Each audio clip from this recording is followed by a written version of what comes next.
My battery was getting low.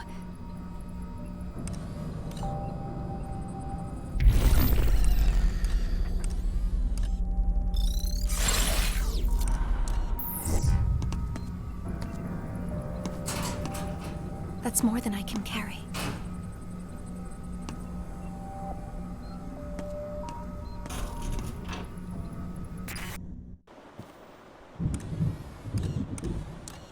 Nothing going.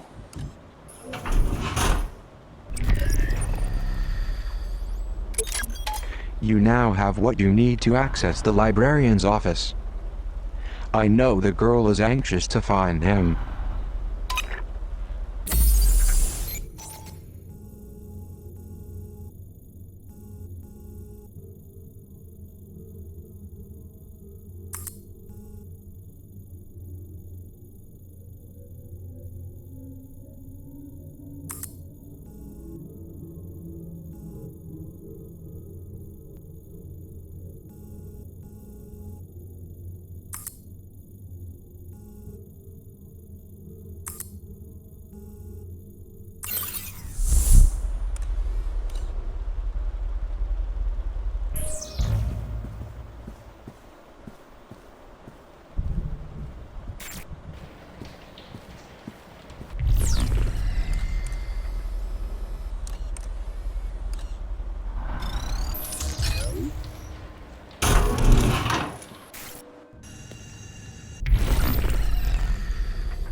So I'm okay with people going through the laser puzzle if they don't have a blueprint, and they get to a door. But there's no payoff to like you're saying. It's like, okay, here's a random room with like a 3D printer, and I don't even know why I even need to be in this room. I don't even know what this thing's for. Yeah. And I know it's not like super elegant, but I think we can come up with like a decent solution for this, allowing players to even enter the 3D printer room and loading that whole scene, realizing they don't have what this thing needs, and then having to load another scene to go back. And either Hope can say it or Cooper can say, you know, entering this room requires a blueprint. Mm-hmm. Yeah, I mean, I just think gating a door with a blueprint is really dumb. I'm sorry. Okay. It's really silly.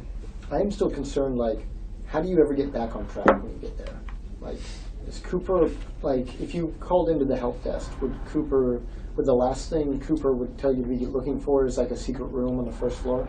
Yeah. Okay. Look for the music. Look for the music, yeah. Or maybe listen for the music. Yeah, listen. Yeah. I mean, Cooper is like, no, smell for the music. Cooper's not great with words. No. He's not very poetic.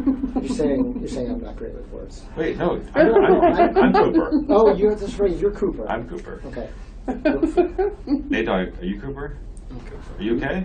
You know, I'm just trying to like. You got this? I want you to feel good about this, man. This is your game. Allergies, huh? Yeah. You gonna be okay down in LA? That'll be fine. Unless it's like the smog that'll make you tear up, like the you don't have to worry about. It's Like, like pollen. nature is not going to screw Yeah. up your sinuses. Don't worry down there. Because there is none.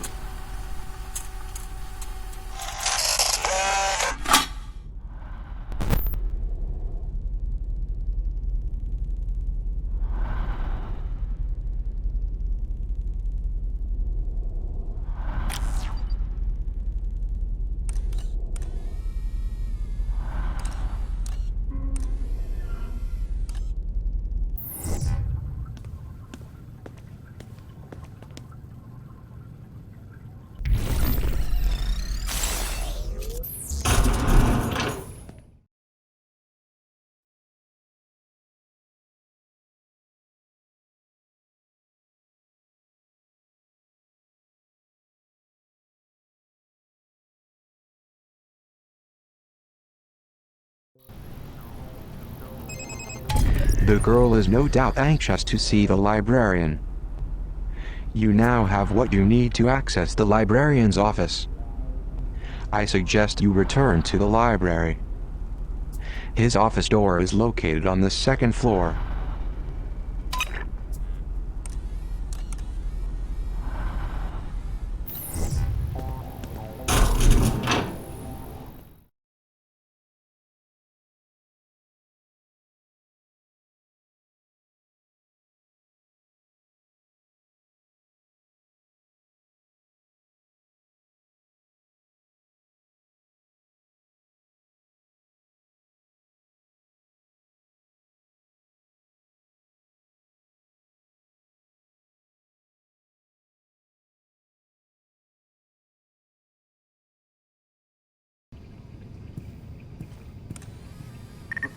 NTR.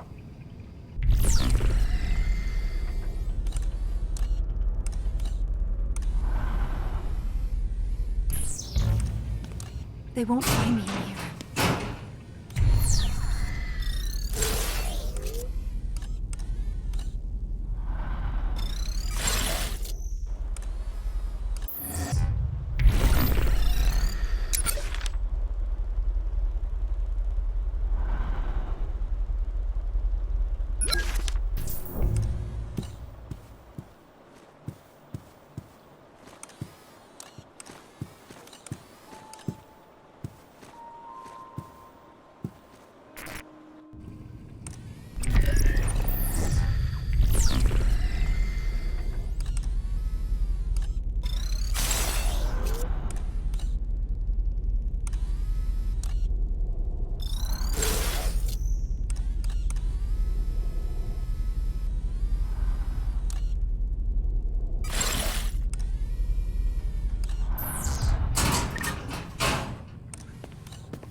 The overseer runs this library like a wild animal preserve.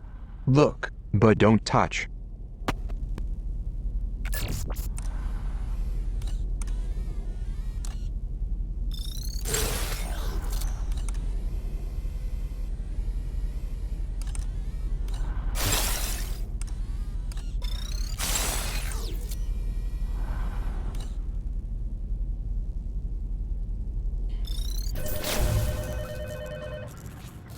I think I heard something. Going in to pick his pockets.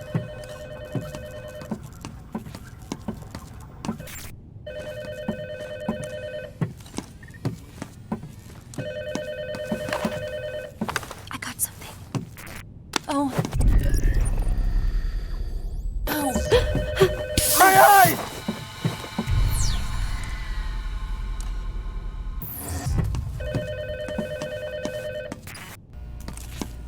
This may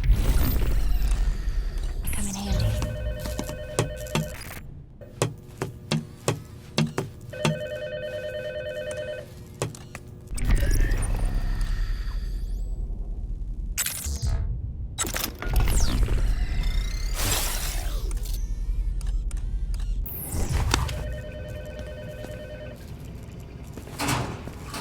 I found some pepper spray.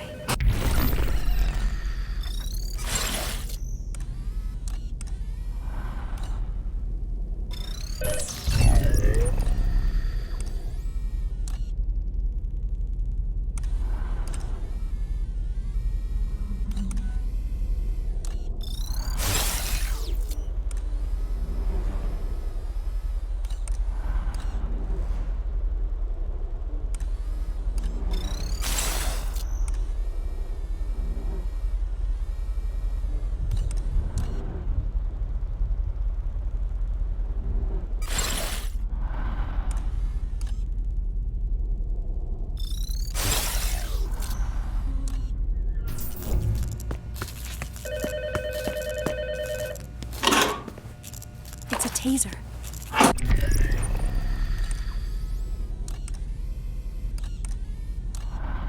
All right. Good thinking. I should be safe here. Checking it out. Better raise the threat level.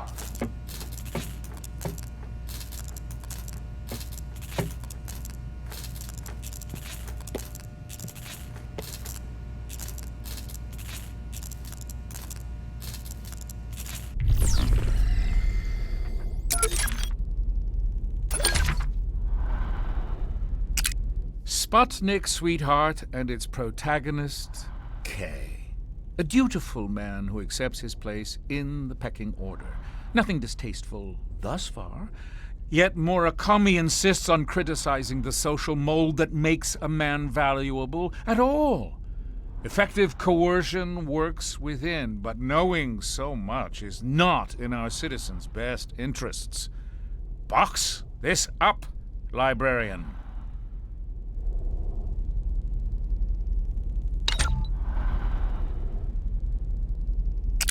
A retro styling of the horror genre. You wake up in a strange house with no memory of how you got there. More troubling, you quickly discover a dead body nearby, and clues in the room seem to implicate you. The end is rather controversial, but I thought it was excellent. A word of warning. Home is scary, so keep a change of pants nearby.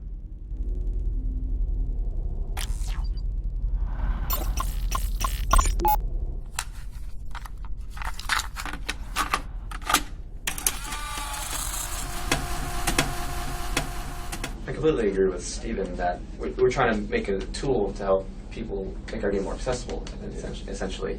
And going back to the legend, it wouldn't just be for items in map view necessarily. It would also include symbols we use throughout the game that have confused our players. For instance, the beast, skull and crossbones symbol, which people have found confusing. A lot of explanation or tutorialization. Exactly. And that's kind of what we're hoping to achieve here. It's supposed to provide information to our players. Yes. And the less information we provide to our players, I feel we're just shooting ourselves in the foot. Is map mode more of just like an aid, or do we want the player to be able to like interact in like meaningful ways, like maybe set up like a distraction or something like that in map mode, or like? Yeah, I think it's just an aid to playing. Okay. I think it could definitely be. If we use it correctly, we could turn it into an aid, in my opinion. Like, if there's a situation over the course of multiple episodes. Or something. Exactly. I think what you'll find out is like there's going to be a lot of people that aren't going to touch map mode because they're kind of like us. Like they just get the game, they understand it, and it's not a necessity. But there may be that one or two times of like, don't I have a map mode? And then they open it up like, oh, well, I might want to use this more often now because they realize it's a useful tool.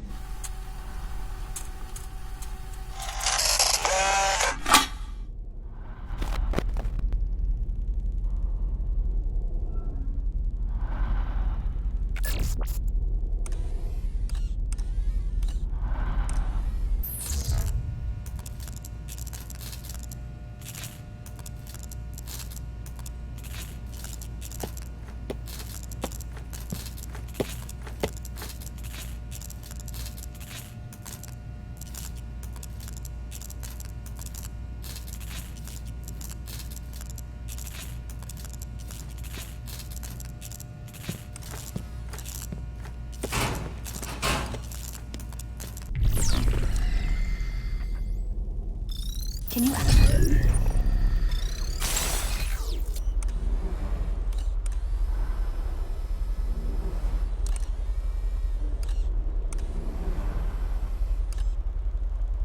access that?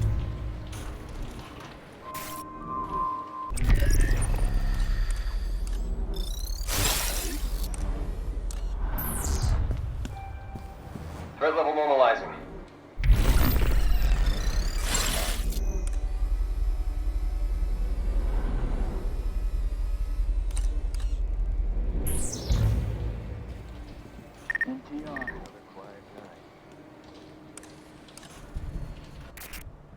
Good idea.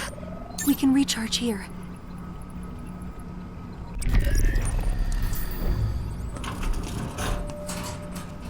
I don't have room for anything else.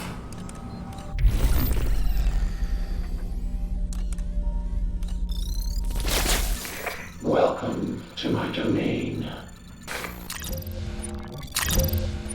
care to purchase new abilities. Sorry to see you go.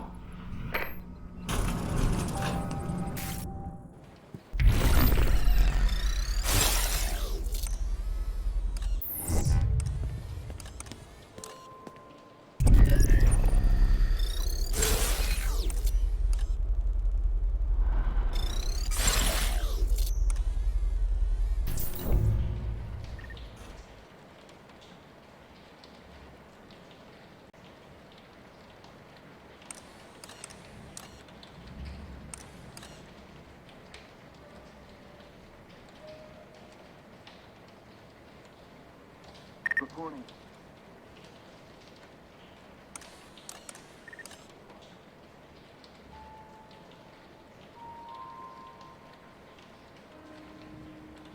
Are you still there?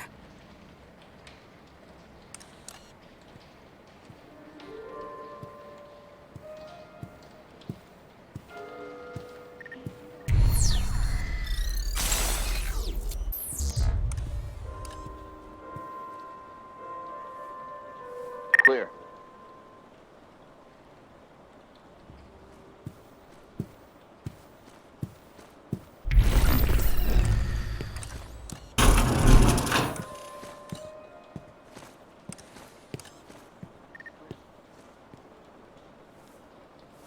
Freeze rack checking in.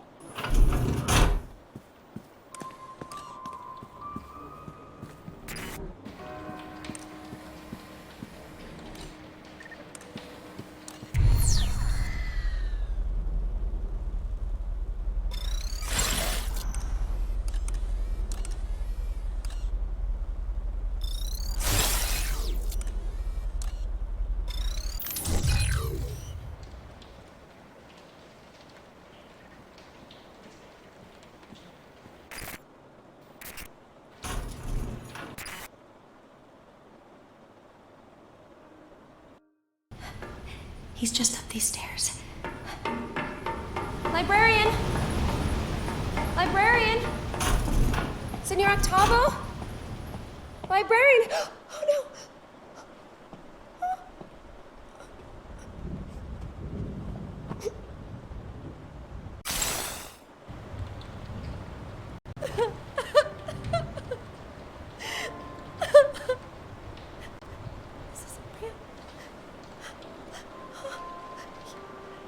You're making it up.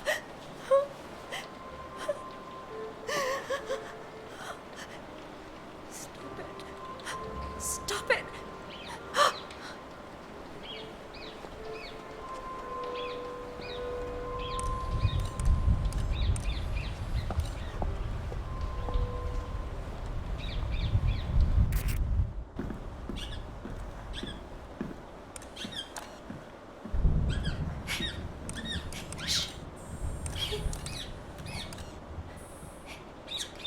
It's okay.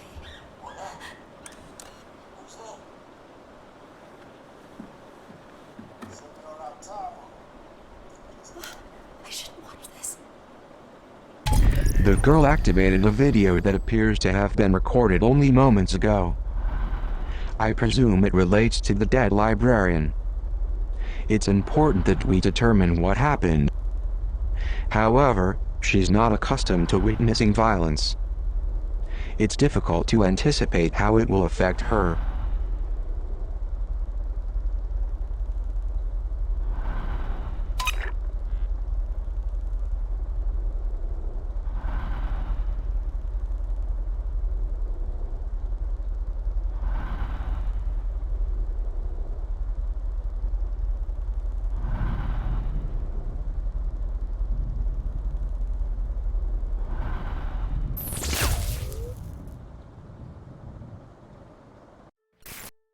Senor Octavo, just the man I want to see. Hello, Derringer. To what do I owe this pleasure? Good book.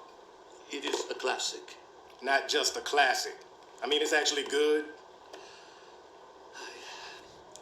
How can I help you? Why does this guy, Edmond Dantes? Dante. Dante, right. Why does this guy tell Maximilian that his girl is dead? For revenge. No, Maximilian's his friend. Yes, you are. You're right, of course.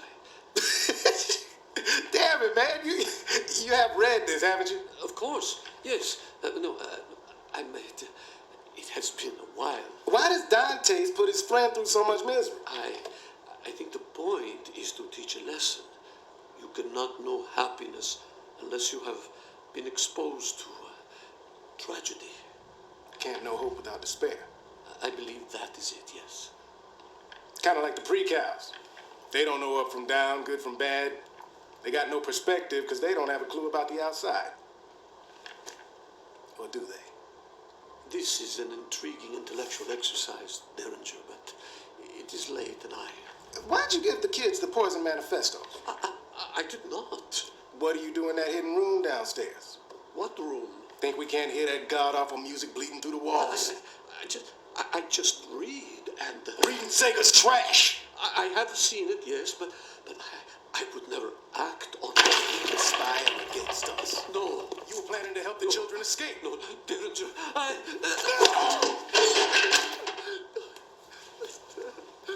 the hell do you think you're going? Out!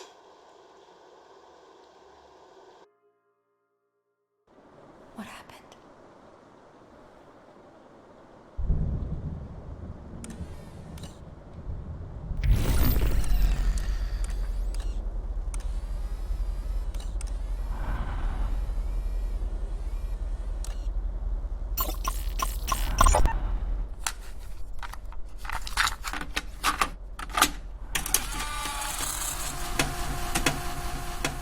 She has to know that, like, what this video means. Do you know what I'm saying? Yeah, I mean, I wonder how much... I have a feeling we can just get away with it pretty... She's without like, explaining. oh no, I Yeah. know what this is. I don't want to watch this. Because you don't know what she's seeing, and we don't activate the POI until she's done that. Oh, I see, okay. You know, and so you can almost see the reflection on her. She's like, oh no, I know what this is, and she turns it off, right? Okay. And then it becomes a scannable POI if you want to choose it. The only problem with this, like 100%, is that it does... People might scan it just to have it. I would actually want to cancel but the players wouldn't know. You have to physically make her, tell her, use this computer. Well, I believe that, like, since we're not forcing the player to watch what I think is a very pivotal and important, like, story beat. Yeah. You know, since we're giving them that option, we should at least force the option. Meaning, like she should turn it on, or so, you know, as opposed to, like, what if, like, they never even tap on it and they don't even know that, like, it was like this choice that they had to make or whatever. I mean, then they just wouldn't watch it at all. I want to at least tease the idea that, like, there is something important here, even if you don't have to watch it.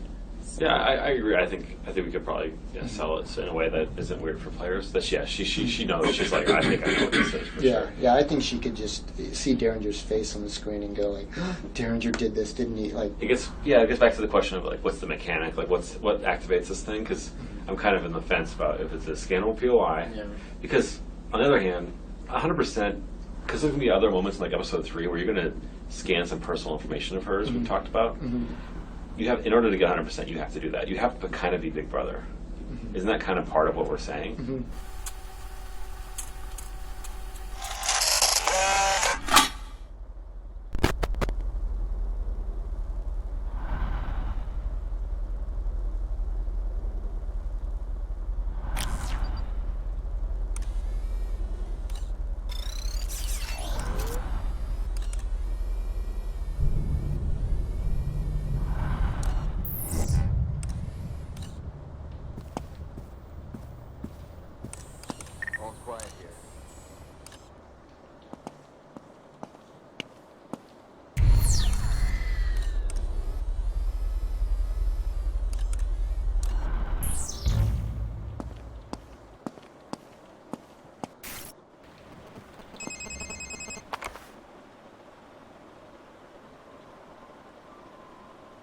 I'll take this.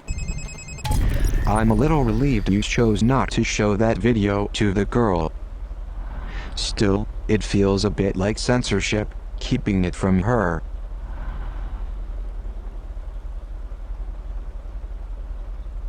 I'm a little relieved you chose not to show that video to the...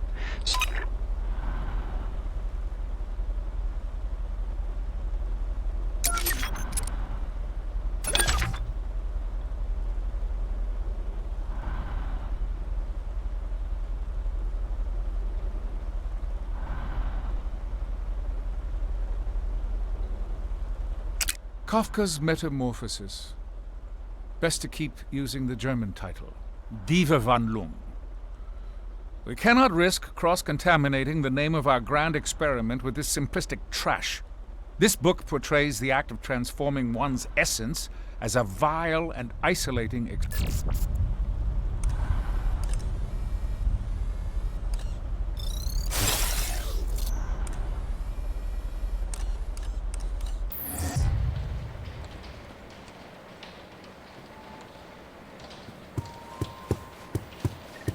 I'll be taking this. The girl has found one of the banned books. The overseer has banned many books inside of Metamorphosis. As the poor librarian upstairs once said, it is better to ban a book than to burn it. Talk about taking lemons and making lemonade. I wonder if there are more books like this one lying around.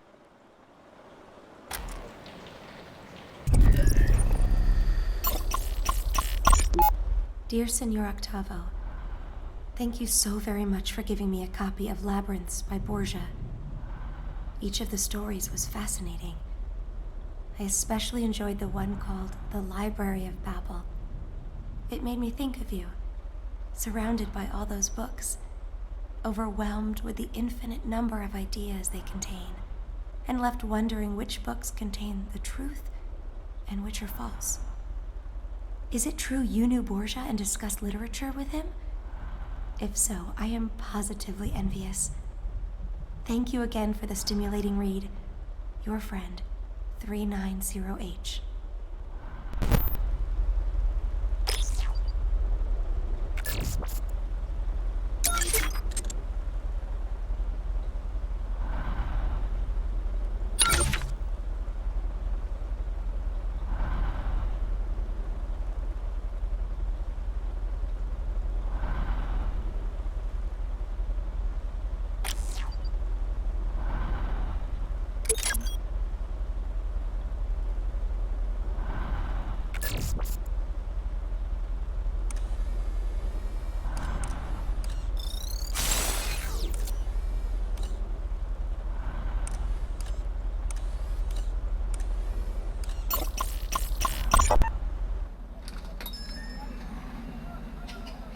Senor Octavo?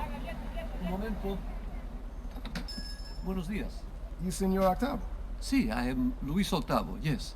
My name's Quinn Derringer. My employer contacted you. Yes, of course. The mystery man who pays me twice what I ask. Did he receive the books yet? He did, and he thanks you. He'd like to thank you personally. Of course, tell him to come in at any time. He's not in Buenos Aires. Is your passport in order? My passport? What is this about? My employer has some more work for you. Mystery man? What sort of work? That's the mystery.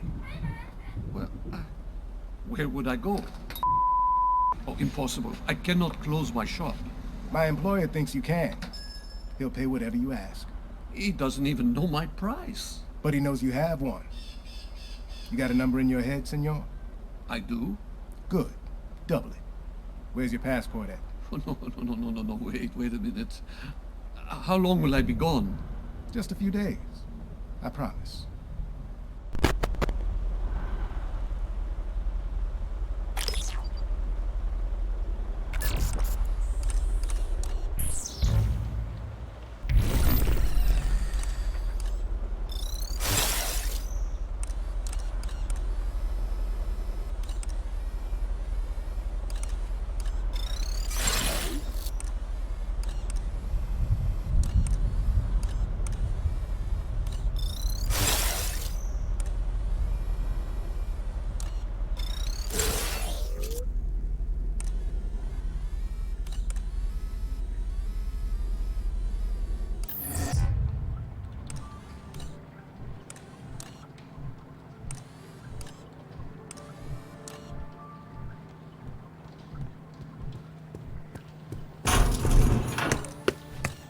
An old Zager cassette.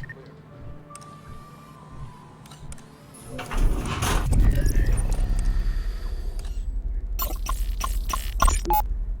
gonna get in trouble, Weep. No, we're not. He would never turn us over to Mireille. He might if he caught us smoking his cigarettes. Don't drag on it so long. How do you know about this stuff? I read a book. One of Senor Octavo's books? No, it was the manifesto. He has a whole chapter dedicated to smoking. You're making fun of me. What the hell's up with that bird?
There's music coming from behind the first floor bookcase. Derringer accused a librarian of having a secret room. Could it be behind the bookcase?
This hiding place looks good.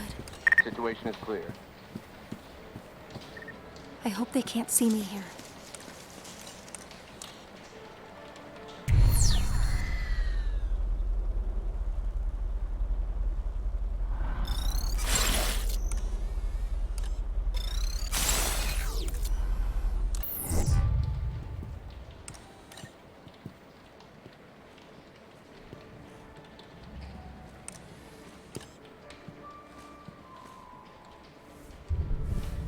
NTR.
Where's that music?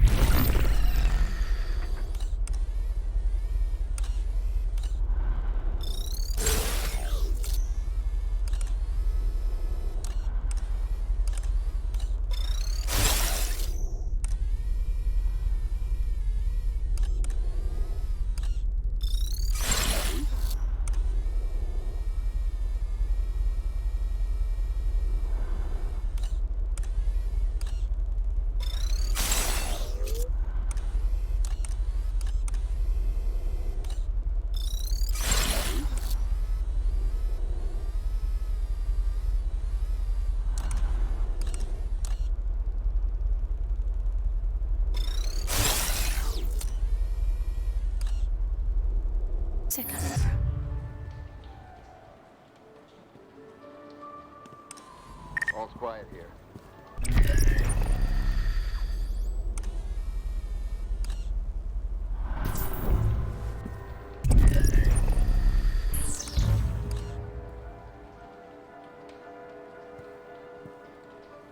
Everything looks good.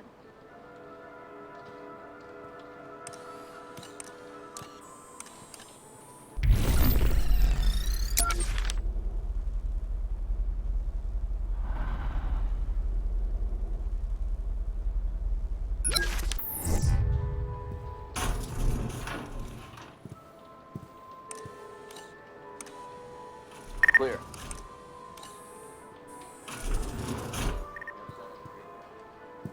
What do you got?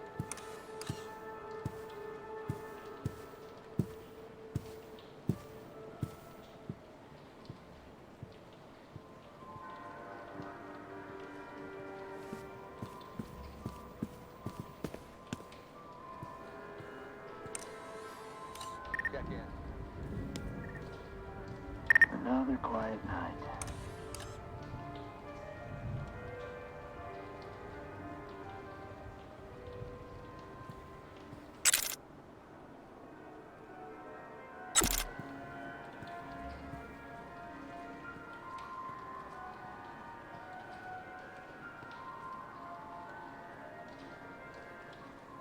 Reporting.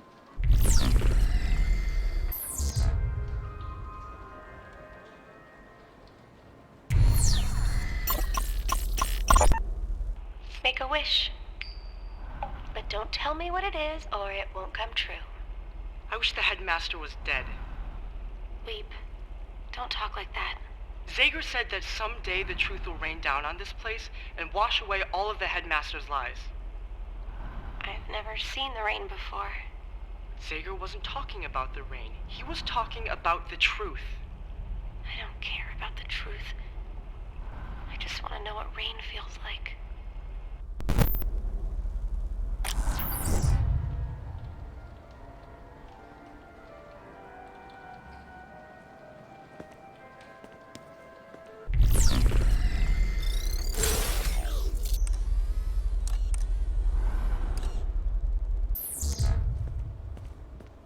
I'll hold on to this.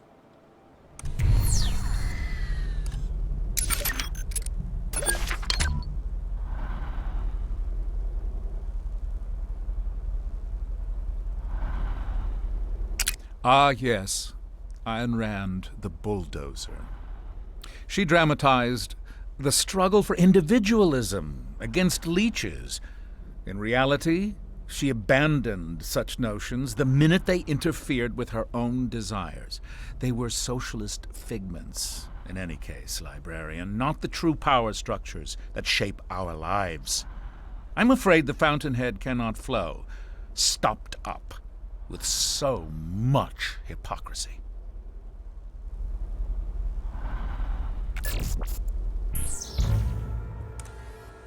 Nothing to report.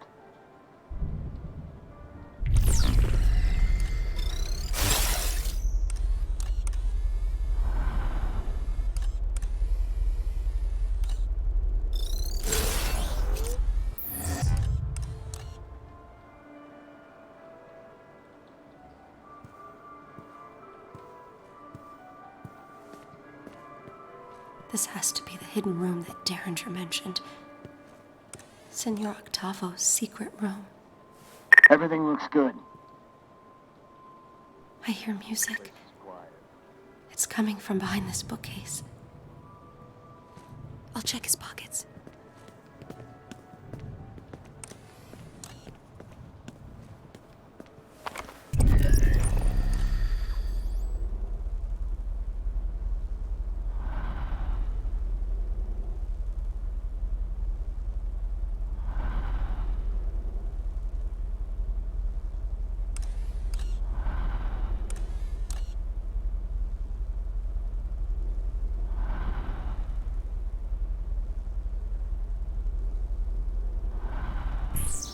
Nice. I've got my post secure.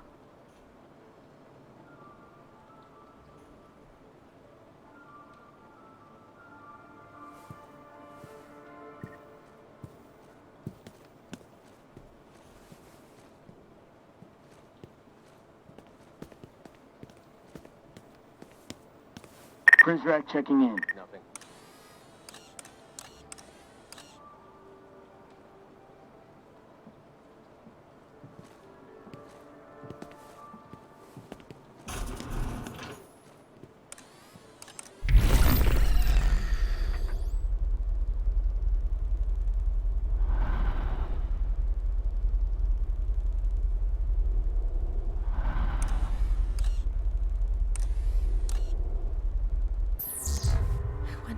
Music's coming from.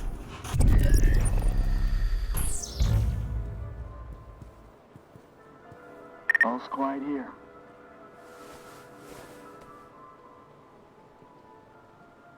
Situation is clear. Music is still playing.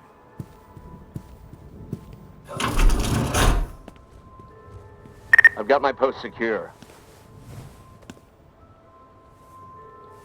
Clear.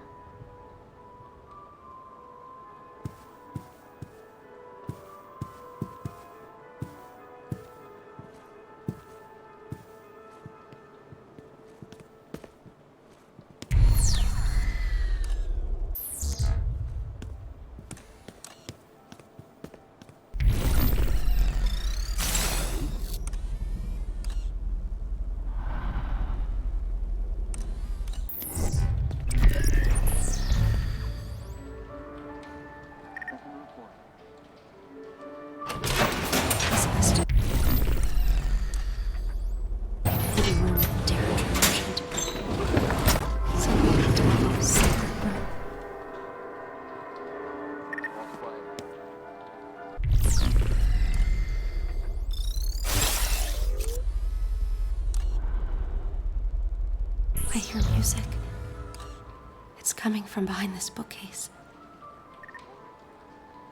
Everything looks good.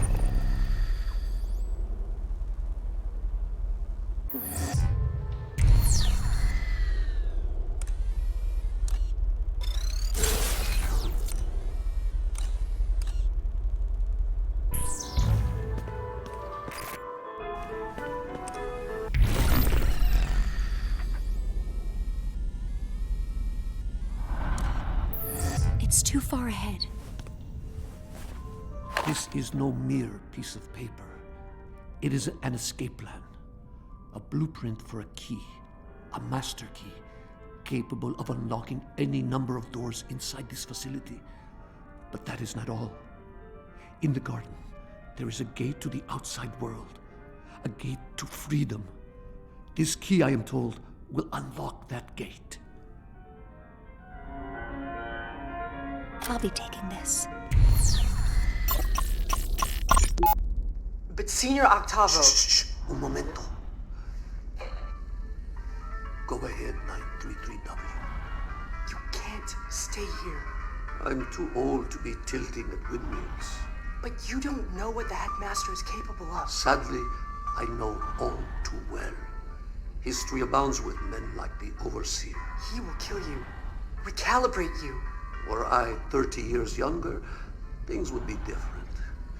I would hew to the line that Zager has drawn. But today, I am merely an old academic with failing eyesight. I doubt I can even see the line. I'll come back for you. For all of you. Why, 933W, I find your compassion extraordinary. Call me Weep. I'm not a number anymore.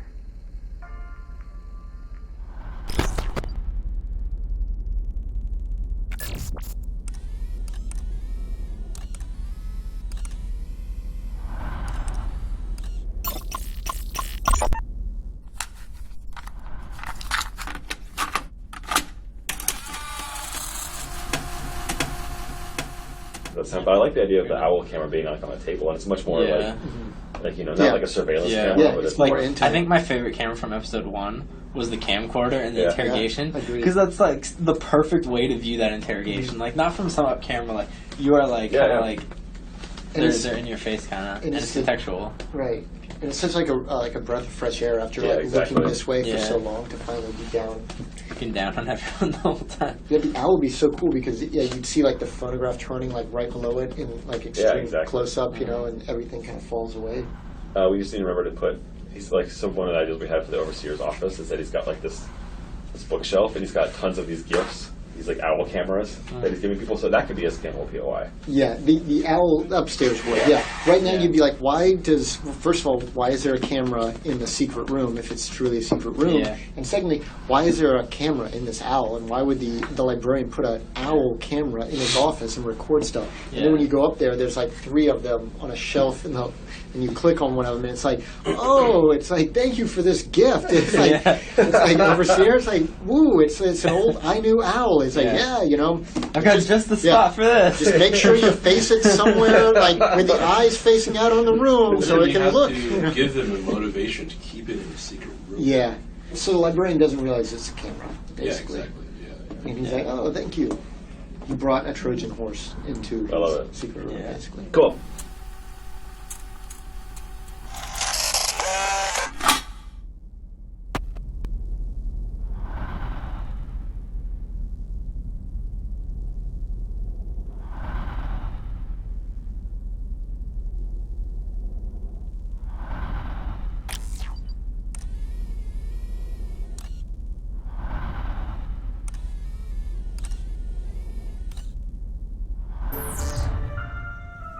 Got my post secure.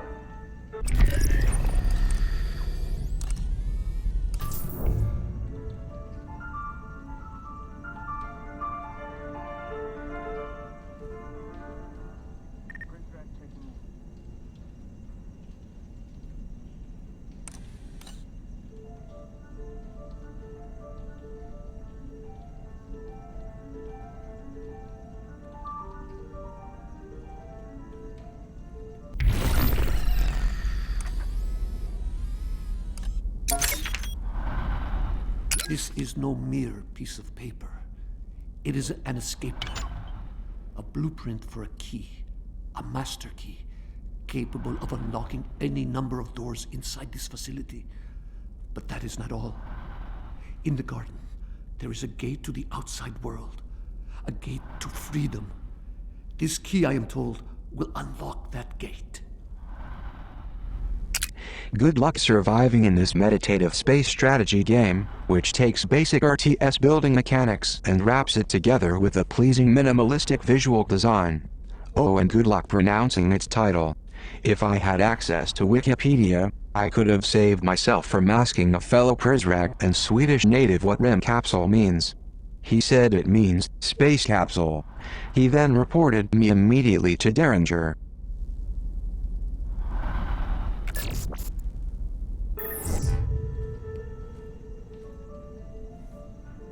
No sign of the girl.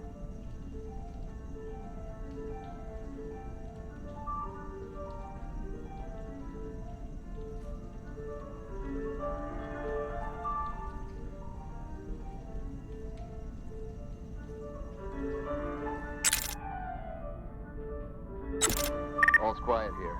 Equipping P0.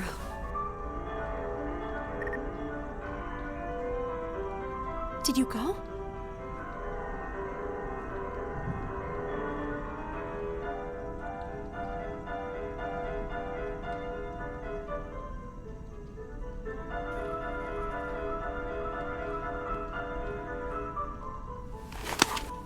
It's quiet tonight.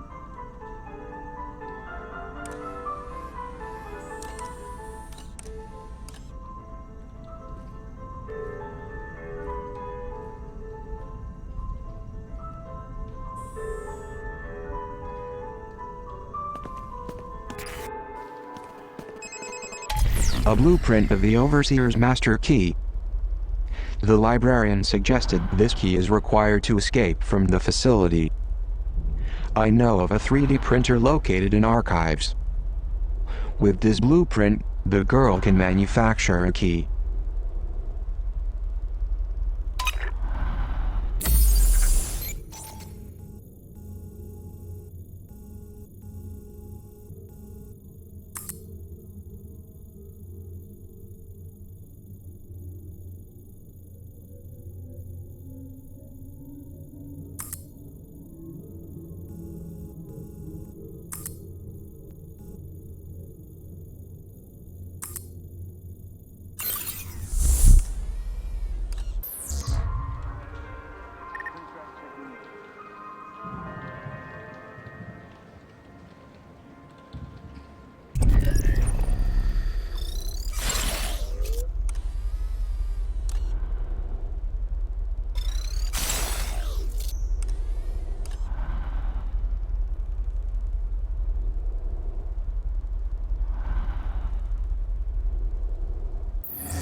No sign of the pre-cal.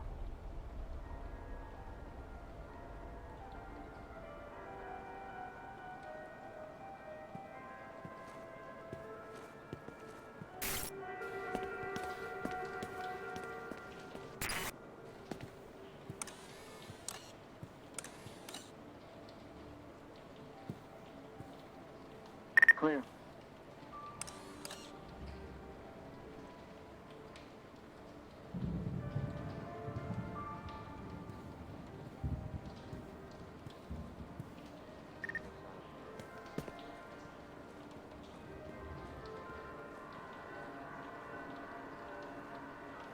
Situation is clear.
screwdriver.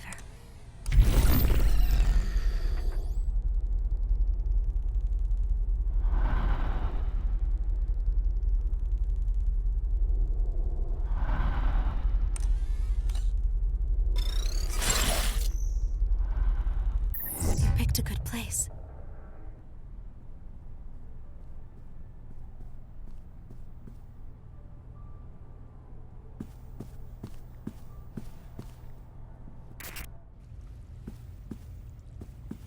I hope they can't see me here.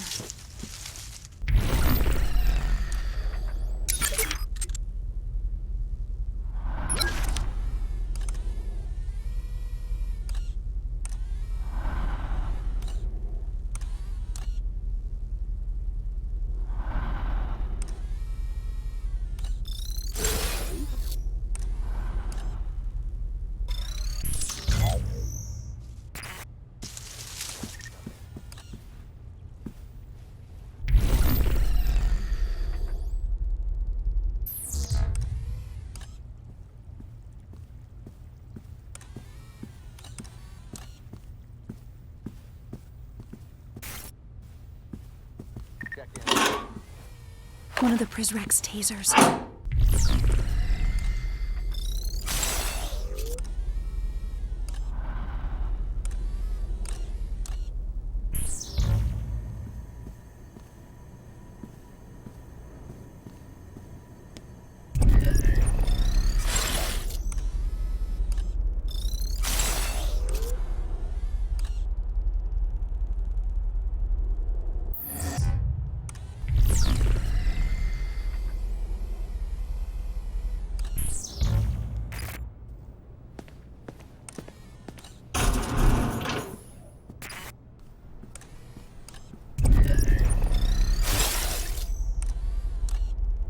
Heading to the vent.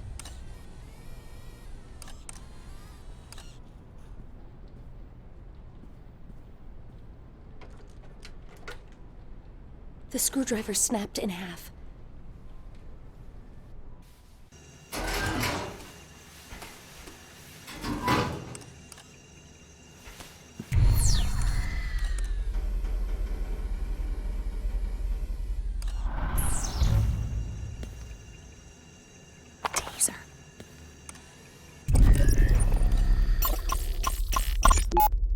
I guess Zager didn't appreciate the owl gift.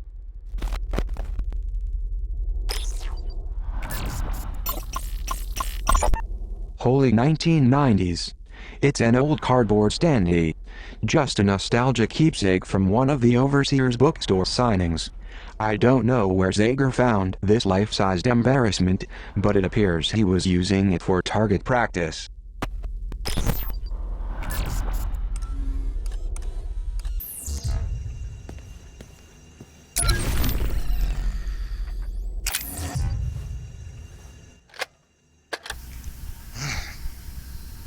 Zager here. I want to apologize for the recent radio silence, but lately there's been a special project occupying my time. See, I'm taking the old man's manifesto and I'm making a few changes. Treglazov may think his words are gospel, but I think he could use an editor. So I'm touching up those beautiful lies with a little ugly truth. All you've got to do is read between the lines. I gotta say, it's actually been easier than you might think. You can't swing a dead Prizrek without hitting a stack of manifestos in this place, so no shortage of raw materials. Oh, and if you're wondering about distribution, well, all I can say is there's a few sympathetic parties down here willing to scatter these new and improved copies around, like drugs on a schoolyard. Good luck rounding them all up, Derringer. Oh, and Treglazov, if you're listening, and let's be honest, you probably are, then know this. The damage is done. My marked up manifestos will soon go into circulation. They will be read. They'll be passed around. Eyes will be opened. Minds will be blown. And there will be no going back. You can't stuff the back in this Trojan horse. So happy reading. This is Zager saying to you, don't trust anybody. Not even me. Oh, but read my book.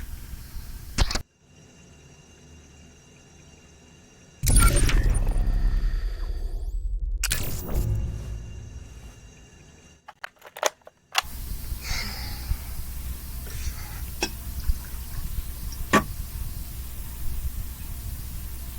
not afraid to die. I got no qualms about winding up on the wrong end of a gun. We all go someday. What scares me is what they do to me after I'm dead. Maybe they leave my body intact, make an open casket martyr out of me. That ain't likely. See, I think the chances are that they're going to cremate me and burn me like a stack of banned books. And then they'll take the propaganda machine out for a victory lap and scatter my ashes like so much confetti in a ticker tape parade. Because who doesn't love a parade, right? Who doesn't love a parade? Well, I don't. Listen, kids, I don't know what Treglazov has in store for you, but whatever he gives you going forward is too little, too late. Because he's already taken the best of you.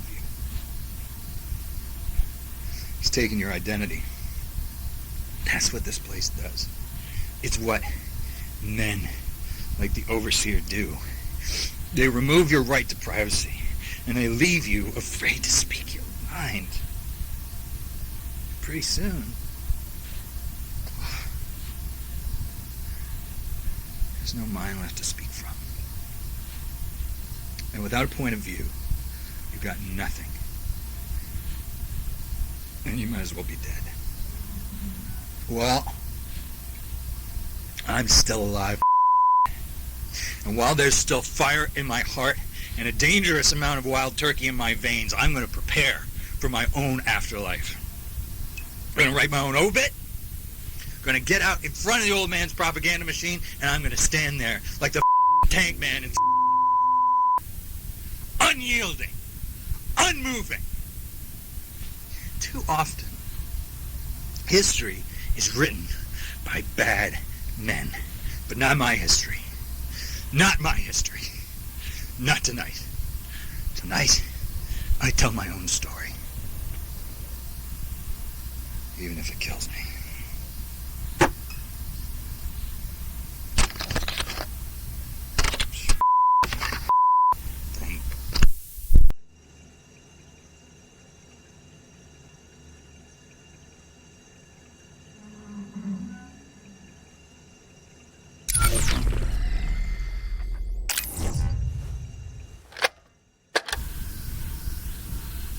Zager here.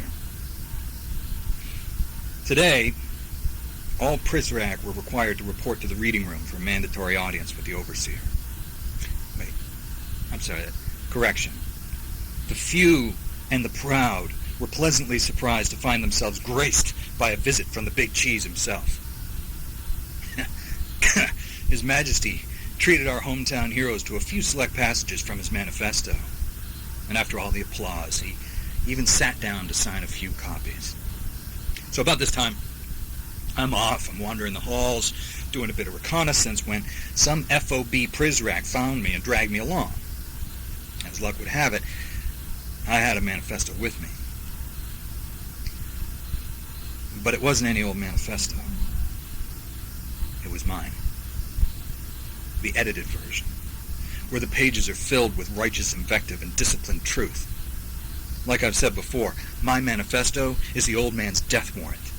A summons for all the evil he's wrought into this place and beyond. Well, at least it will be once I can crank out enough copies. I'm kind of running a one-man opera here. Or was I? Oh yeah. So, all of a sudden here I am, being hustled up to the podium to meet the man himself. And before I can hide the book, he snatches it out of my hands, opens it up to the first page. Behind the mask, I'm white as a sheet. I'm waiting for him to look down to see my, improvements. I froze. And he just smiles that big plastic smile at me and Kiss me as John Hancock under the words, best wishes. He hands it over. Off I go, and, well, here I am. I wonder if that smug Treglazov could appreciate the irony of signing his own death warrant. I know I do.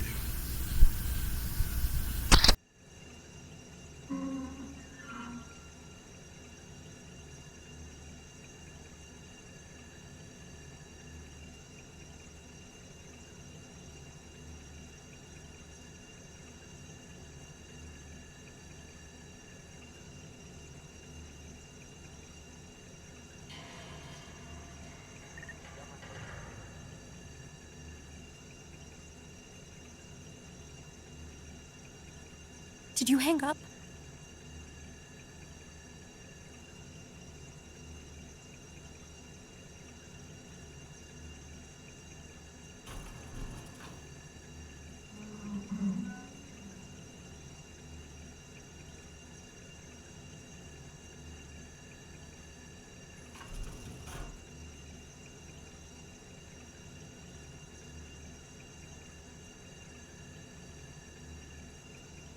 Did you disappear?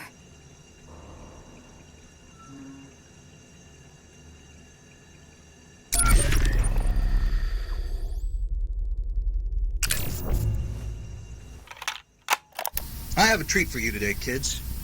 Today, I have got a book review for you. No, it's not the manifesto. It's one of the overseer's earlier efforts. It's a little self-help manual from the late 90s with this rather dubious title. There it is. Defrag Your Mind, the Pursuit of Happiness in a Computer Age. This could be the biggest waste of printed pages ever to burden a bookshelf. I mean, this makes Mein Kampf look like Anne of Green Gables. Now, on page 1, he states, and I'm quoting here, disorganization is the single greatest threat to the continued existence of modern society. So, not genocide, not nuclear proliferation, not government oppression, not Wall Street. Clutter!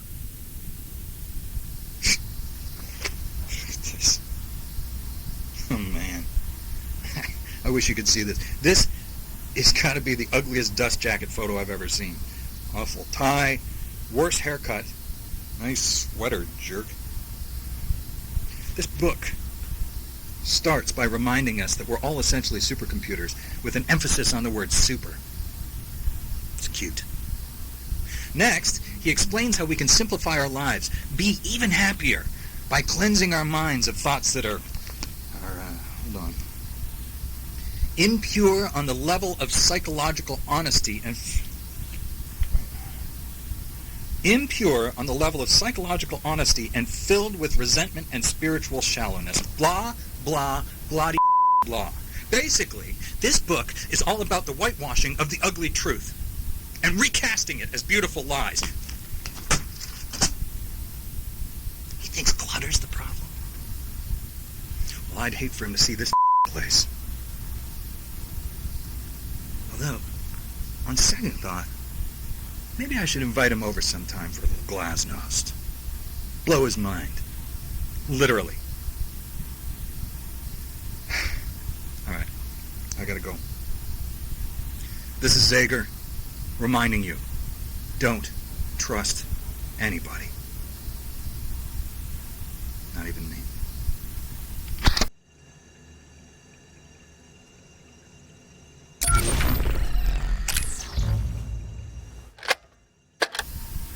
Zager here. Now, to all of you budding revolutionaries, I wanted to give a word of advice. The best way to fight fire is with more fire. Why do protests fail? Well, protests fail because the protesters bring knives to a gunfight. Nobody listens to a knife. If you want to get the Prizrak's attention, you need to learn to speak their language. And a charged taser or a full canister of P0 says plenty more than the verse-chorus verse of Kumbaya. I mean, what are you going to do? kill them with kindness? Good luck. A revolt should be revolting. Violence is the only language these men speak, and brutality is their only currency. So, pay them back with the business end of a taser. Well, they'll feel it in the morning. Believe me, I know. I have been tased and pepper sprayed more times than I care to remember. I was at a WTO protest once.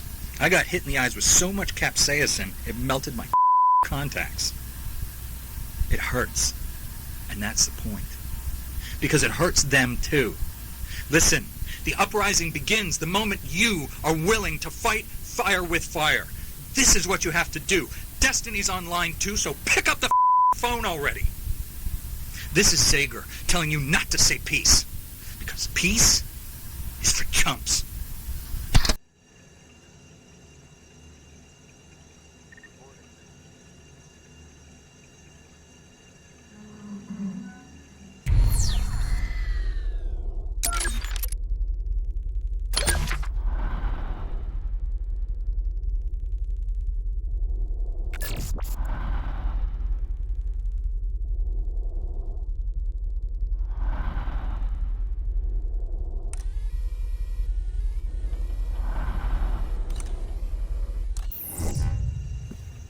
I can't carry anymore.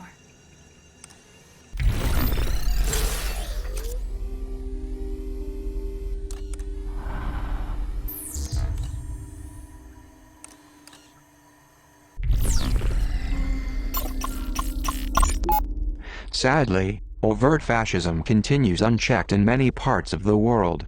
As a journalist, Zager covered atrocities like this one before he ever snuck inside Metamorphosis. These stories only further fueled his outrage.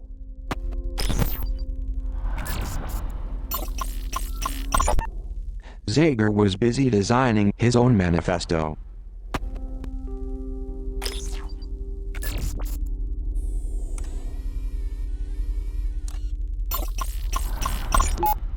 Not to be outdone by the overseer, our man Zager had printed his own first edition before his untimely death.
I've got my post secure.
I hope they can't see me here.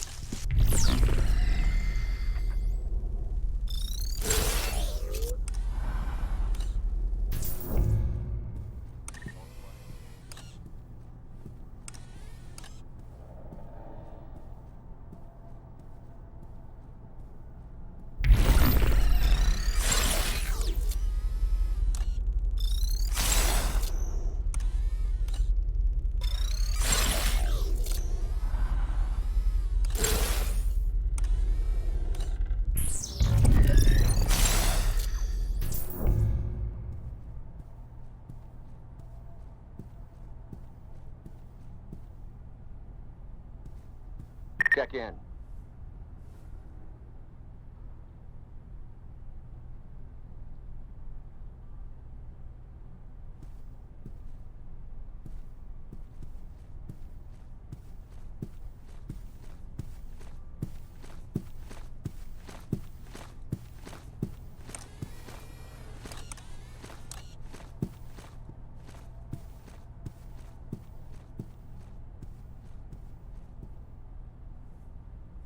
All's quiet here.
Zager cassette.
So the purpose of this is what? Like, what is the overseer and like the guys at Metamorphosis? What are they using this space for?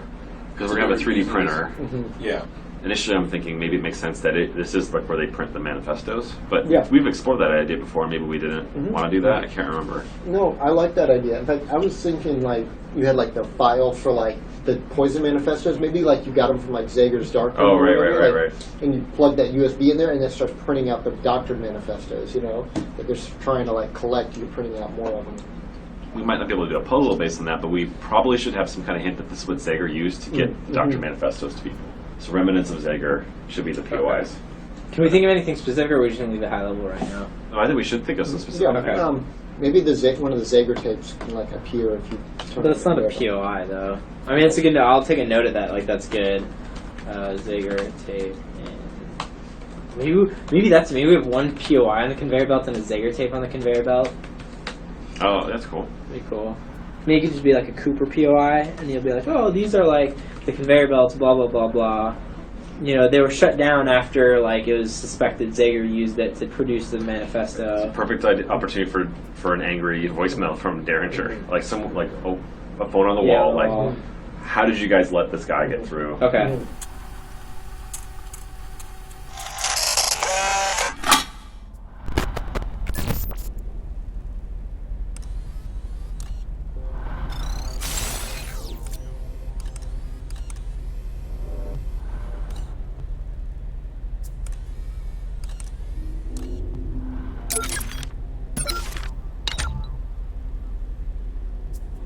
A caterwaul for pulp and glue fetishists. Those bleeding hearts decry book burning, yet fail to cross-check their e-readers. We can alter the digital version with profound sleight of hand. No smoke, no ash, but the effect is the same.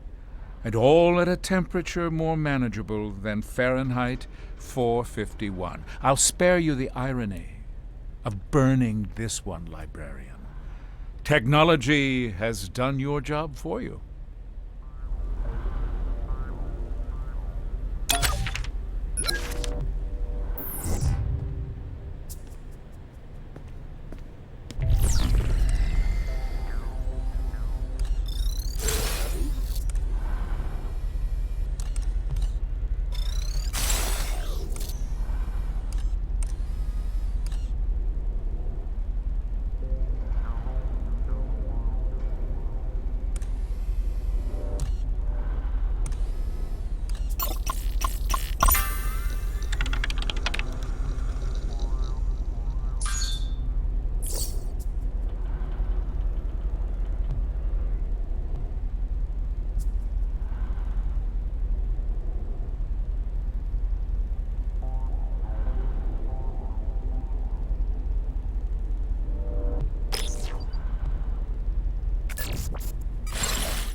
machine. I wonder if this is what the blueprint's for.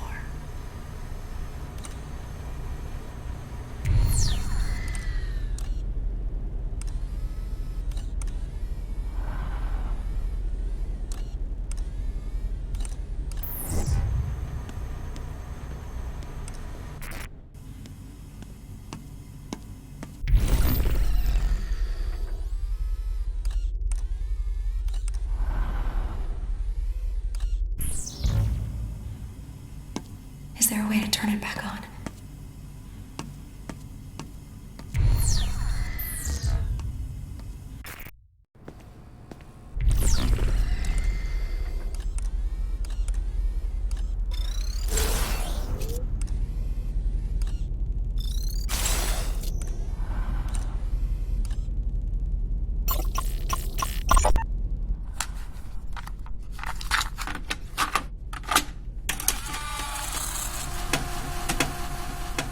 Alright, so 3D print files, so you got northwest, east, south, and so the east is kind of this is the solution I came up with, is an aggregator panel. It essentially has the power button and status lights for the 3 other panels, so the blueprint select, the temperature gauge, and the materials. It displays whether or not you've met the requirements for those on here. When you have, then it lights up the power button, right? When all these are green, it lights up the power button, you can hit it, and we kick off Coastia. So that's the end game for this. So again, the part that I kind of had to improvise was, again, removing the initial idea for having the print button on the material select thing with all the lights and moving those kind of on this new like small panel in the front. I guess, does anyone have any strong objections to that, or? I think you did great, actually. Yeah. No, the only thought I have is on the blueprint select. Yeah. So there's like a clear option. Yeah. And what I was thinking is maybe more of a change blueprint. Because once you have something, there's no reason to have nothing. Yeah. Yeah, that's better copy. Yeah, any of like the phrasing or words on here is like totally up for a pass. I kind of just was like. Okay, now the next thing you need to do is just get it done, Nate. So I think what should happen, and just throwing out good ideas, is like you click a button on the 3D printer, water starts filling up the space, and you have to solve it in a certain amount of time, otherwise she drowns. Time.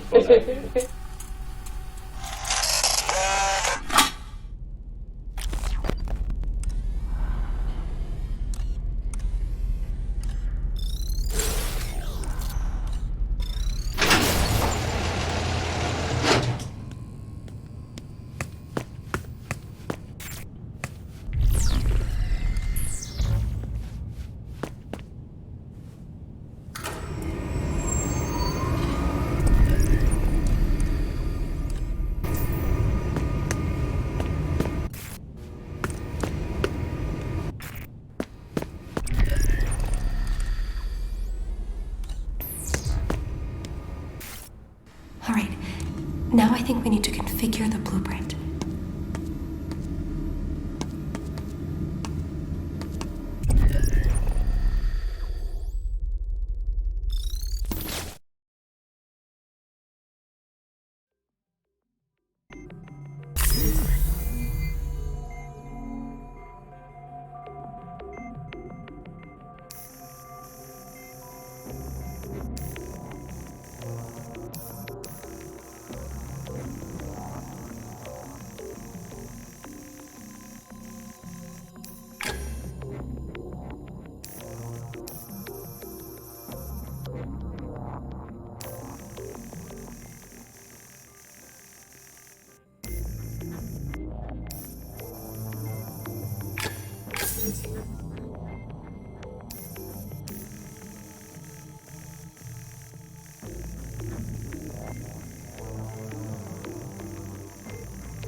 This key's identical to the one the headmaster used in his office.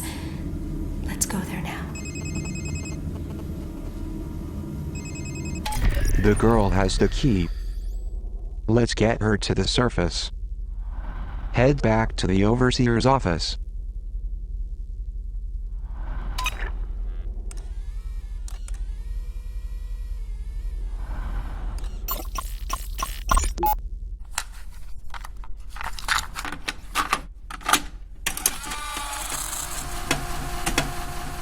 I'm just kind of curious, like, from what you think, Doug. Would you want to go down the path of yours, or would you want to go down the path of Yusuke's, or would you want to try to do both?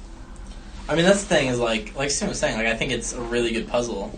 At the same time, it sucks now we have two, like, pretty good puzzles, I feel like, designed. And we're kind of, like, almost talking about chopping one now, whereas, like we should try to, like, use both of them. I don't know how we would use both of them as a thing right now. I think one challenge we had is when I was describing this thing to Yusuke, he was like, yeah, I get it. I don't think it's that cool. I was like, well, then make it cool, right? And he's like, okay, is that okay? I was like, yeah, that's why we're hiring you, dude. But then I thought he was going to take this and make some modifications to it, and he comes back with something completely different, which is fine. And I think that's part of the creative process. But I could tell is where his passion is. Yeah. You know, with his other thing, which again, I'm fine with it, but I want to make sure you feel okay with it. I mean, I'm fine with it. I just think it's a shame if in the end we end up scrapping one of the two puzzles rather than trying to find a way to keep both of them. Okay. Can we release this separately as like a larger, broader, like free-to-play app? That's what I'm saying. Make all the money.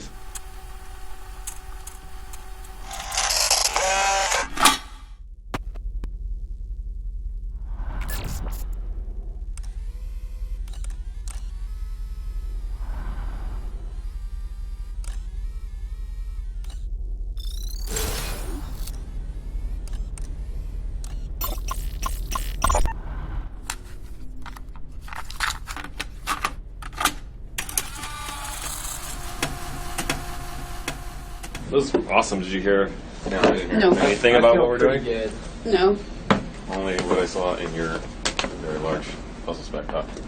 Actually, coming out of that meeting, I think even Darcy like left that meeting and be like, "Oh, like it's just gonna be like an NGUI puzzle. Awesome. All right, like." Yusuke building all of them. Yeah. Yeah. So this guy Kostya from the Ukraine, he emails me back and I was like, conversation. He's going to deliver his new prototype of it by next. He said by next Wednesday, but I gave him until next Friday. Just so I said we're gonna present it in front of the team at the kickoff. Awesome. And so we're gonna have a design sync with him next Friday. So he's got a week. So great. And then I asked him if by the end of M2, which is Valentine's Day, right? Mm-hmm. Yeah. If he could have like a near final ready for playtest, and he said sure. I mean, he's just basing this off of his own code. The rest is also on us though to have like probably like Greg get connected with him and figure out how to do the plugs for our game. Yes, there are significant, or not, I wouldn't say significant, but there are tasks that need to be done. For example, making sure, because this can be a separate scene in Unity, it's going to load a separate scene, so we have to make sure that what is happening here gets saved into the save profile. Yeah. Save load has to happen, and then... I'm not worried about that, because Vince has a lot of experience with, like, small... Vince was in that meeting, and he was like, I'm not so worried about that one. Yeah, I'm not either. Because you saw the game, it's got like this architect's house type of aesthetic. We want to swap that in for something that's more Republic, and we're going to have to deliver that to him. So he's going to give us his source files for his game, and we're just going to paint over it so he has the same resolution, everything, aspect ratio. Is he delivering next week like a standalone thing? Yes. Okay.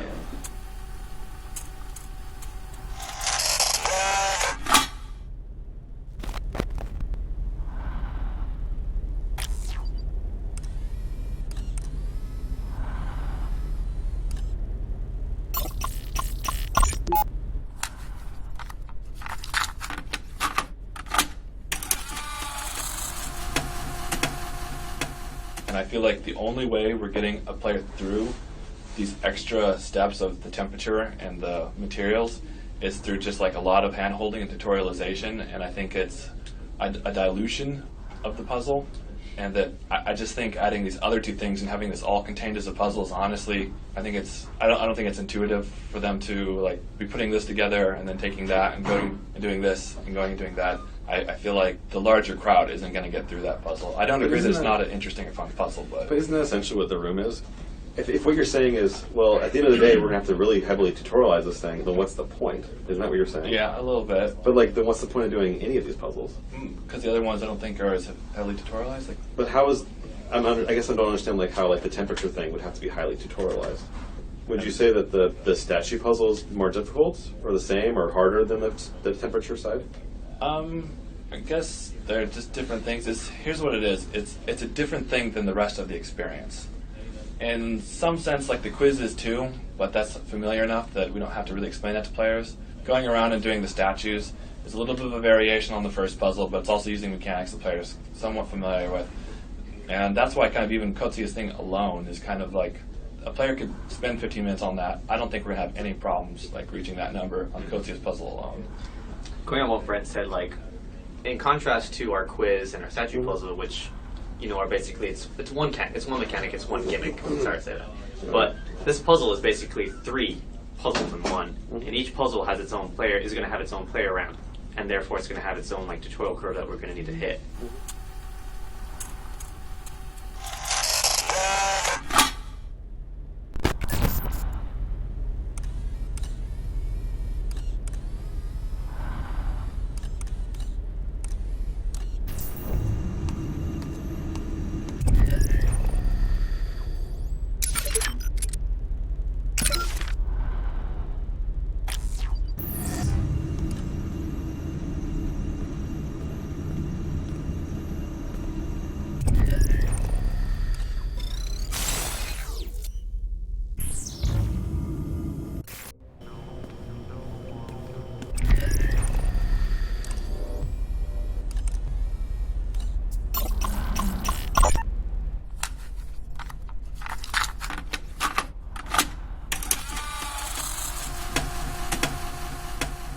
I was also saying, like, bonus points for the PY that we have in this space is to kind of explain why they have a 3D printer to begin with.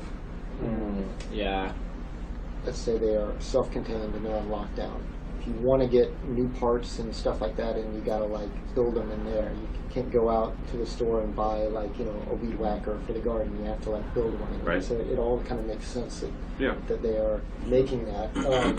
I think this 3D printer thing is kind of like, it's a bigger deal than just to print out the random gun or print out the master key. It's like something they use for subsistence. Yeah. What would we want to explain that as? Like, what would that be? I mean, one way to tie it in is basically in the Derringer email or voicemail. He's like, I want you guys to sweep for clues or prints. He's like, I also want you to make sure that nobody touched that 3D printer because we need that for blah blah blah. Right. Yeah, that's the most important contraption in this whole place. So that would be another email you're saying, or we maybe can just include that in the voicemail. Or in the voicemail? Yeah, like it could be voicemail or email. I don't really care, but it's basically, how did you let Zager get into here to make these poison manifestos? And one of you dummies have got to go check and make sure you didn't disrupt the 3D printer. Those 4 generators, do we want to try and connect those to the 3D printer? Like one has liquid metals, one has like liquid plastics, one has, that they make all different types of things. Yeah. Kind of like an earth, wind, fire, water thing. We got these 4 like different elements. That's a cool idea. In order to make the master key, we need to make sure that they're using the right material. That's a cool idea. Okay.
Reporting.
I think I saw something.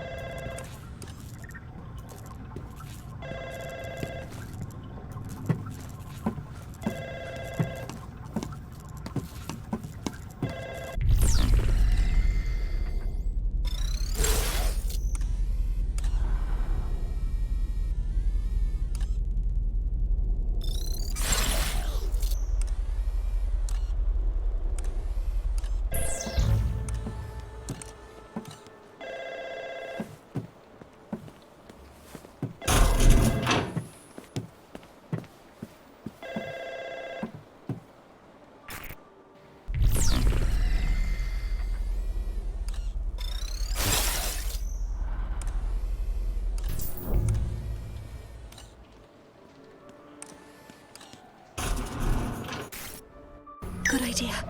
We can recharge here.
You're about to send the girl back through the part of the facility she just escaped from.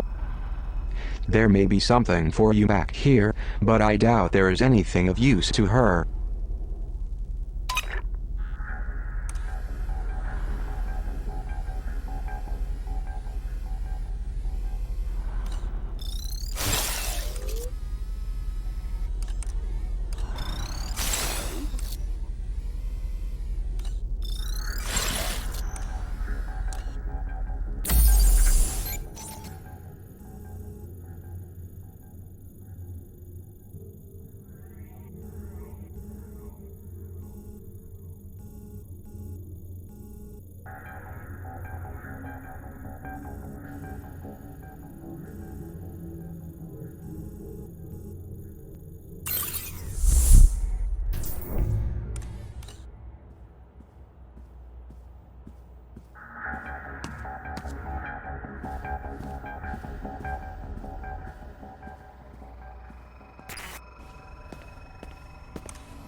thinking? They won't find me in here.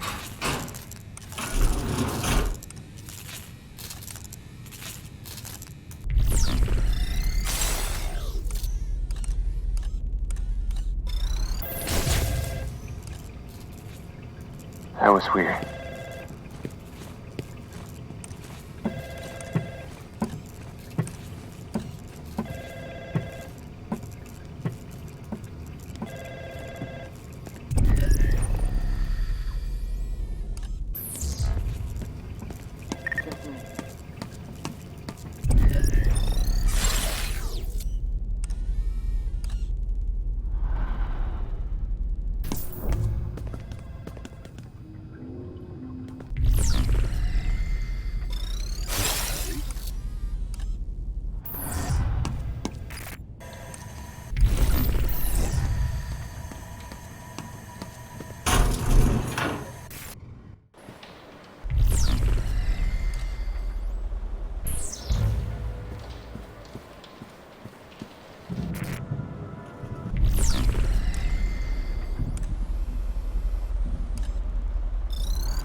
Good idea. My battery was getting low.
We did it.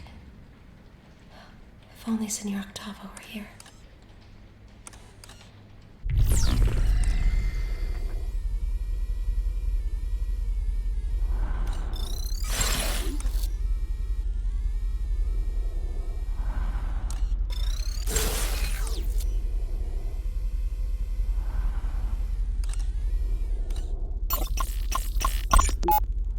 It's been a long time since I allowed someone to speak to me this way, librarian. I will not shy away from telling you what I see.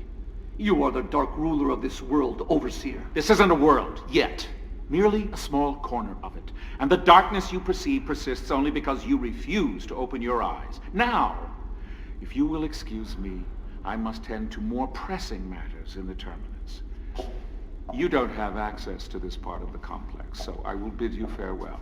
Unless... would you care to see what we've been working on? Not in the least. It is unreal to me. If I cannot hold it in my hands and smell the history in its pages, it is not there. I don't know what you do, and I don't care. But I do know fascism when I see it. I am well versed in the struggles against it. And I know that you will ultimately fail, as all fascists have failed. Watch your step. I will not! You must know this.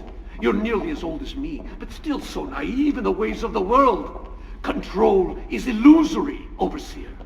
Your network, whatever you call it, I call it a trap. It will not catch everyone. And the ones who slip through it will regroup and stand against you someday. You think because of your fancy computers and your expensive surveillance that you can succeed with those who rose to power in the 20th century failed? You are naive.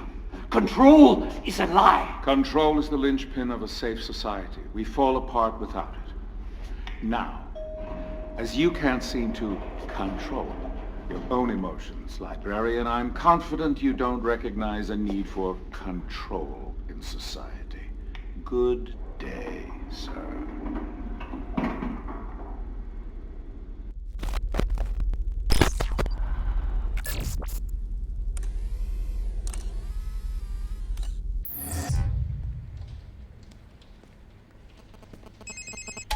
There's an elevator on the other side of the atrium. It's probably the girl's best chance for getting to the surface.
Have a quiet night.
Zager cassette.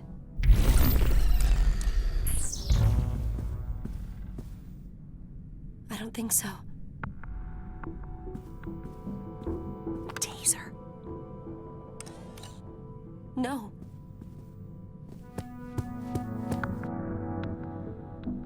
My pockets are full.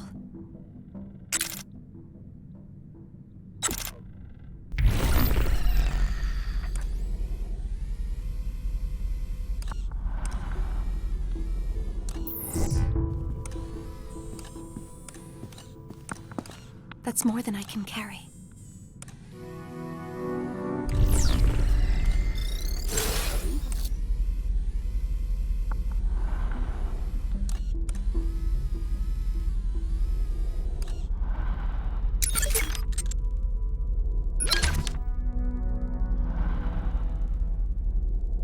A caterwaul for pulp and glue fetishists.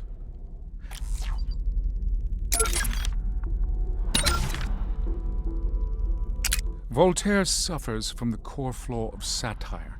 He manifests the very villainy he intends to lampoon.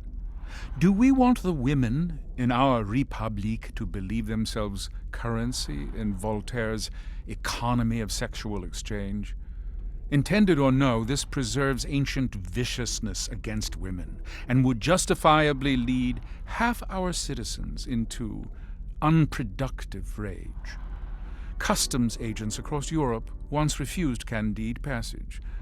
We must persevere where they have relaxed.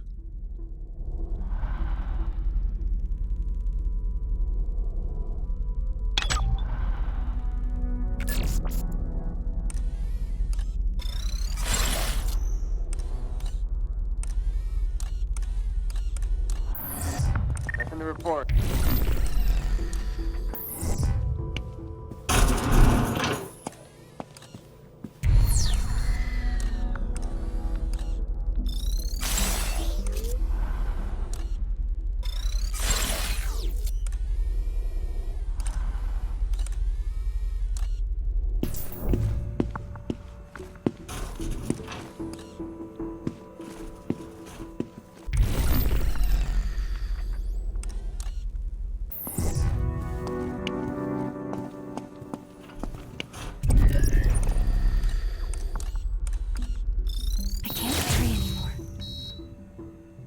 Who's out there?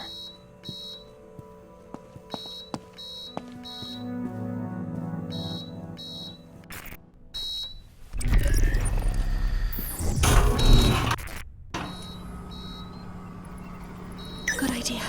We can recharge here.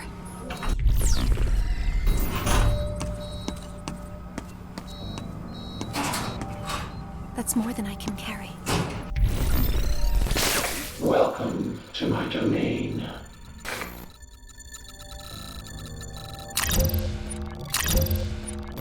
What would you like?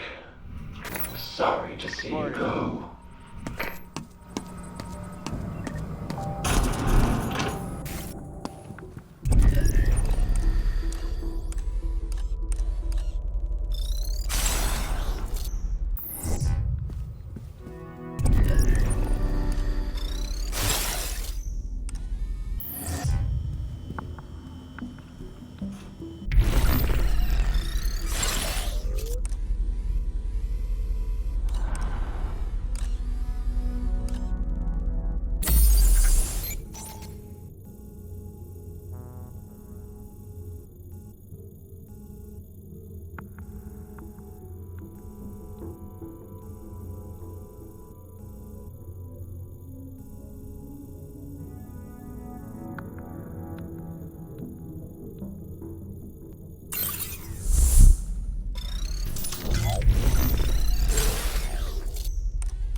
No sign of the pre-cal.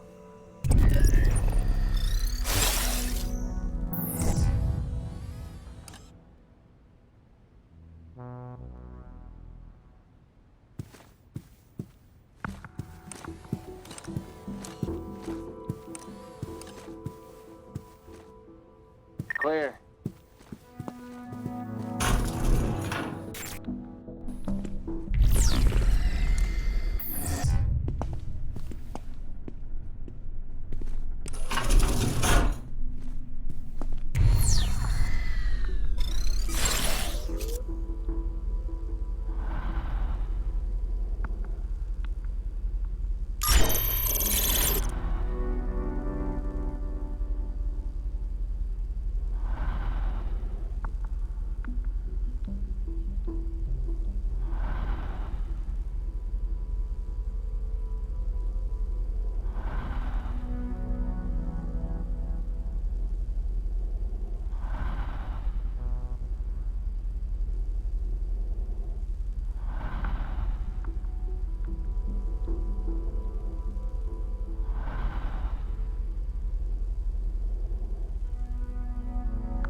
Heading to the vent.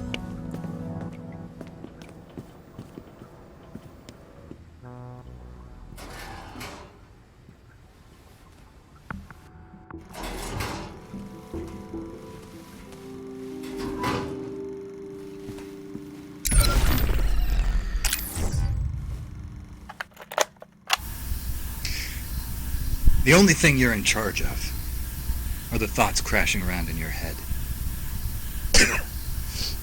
Everything else is beyond your control.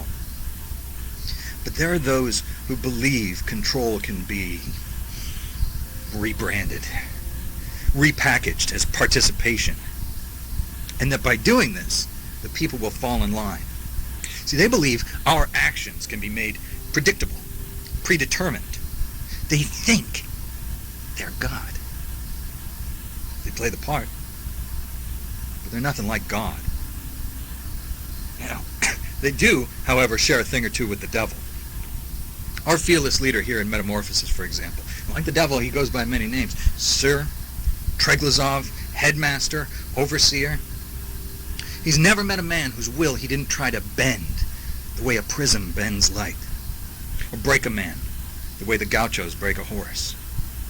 But the more he wraps the reins tighter in his small, meaty, sweaty little fists, the more they slip through his fingers.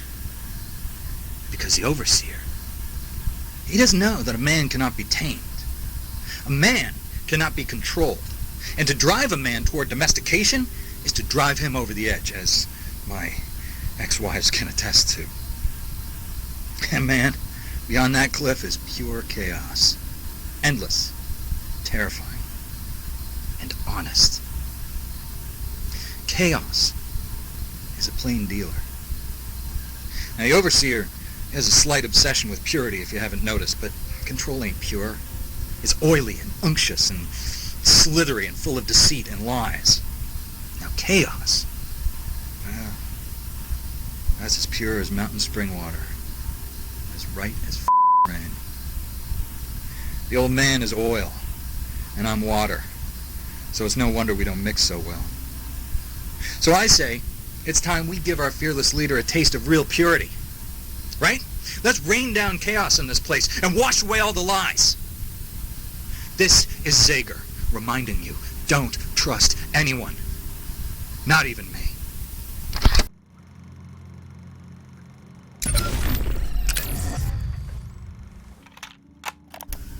I got a message for the Prizrak. To all you ghosts sulking around these halls, I got something to say. It's not your fault. You all been sold the same bill of goods by His Majesty King Treglazov. This place, this whole place, is just one big chessboard and all the pieces are pawns. Yeah, Derringer. Even you. The Overseer will junk you like a disposable razor as soon as your edges start to dull. You think I'm lying to you? You think because you're a loyalist and not some sawdust-eating prole that you earned a little carte blanche? Well, think again.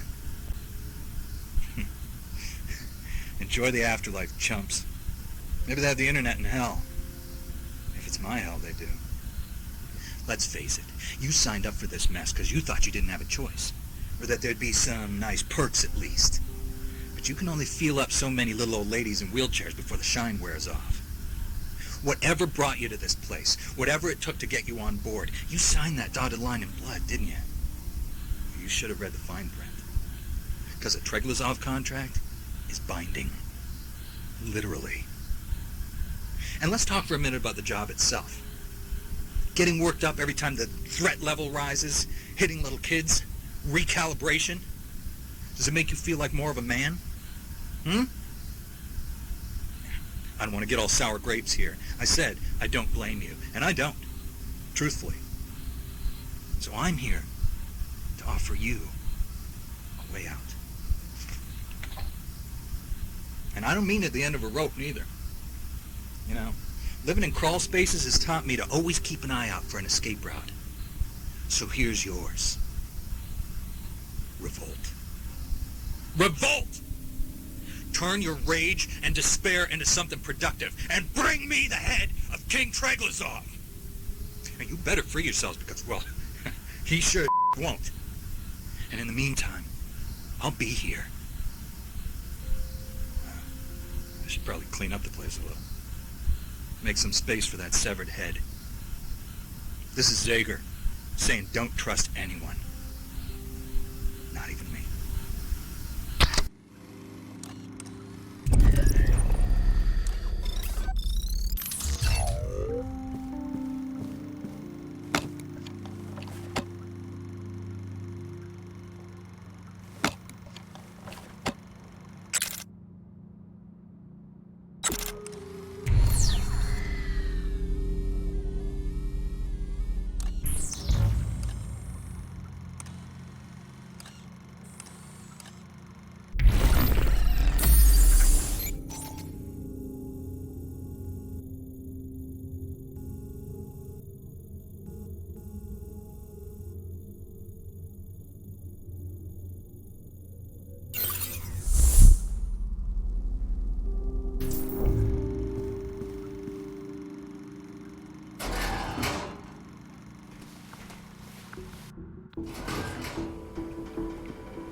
I've got my post secure. All's quiet here.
sign of the pre-cal. I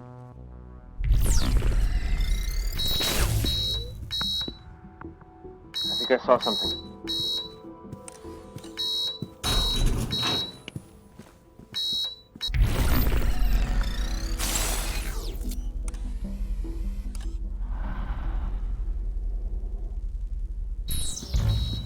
My pockets are full.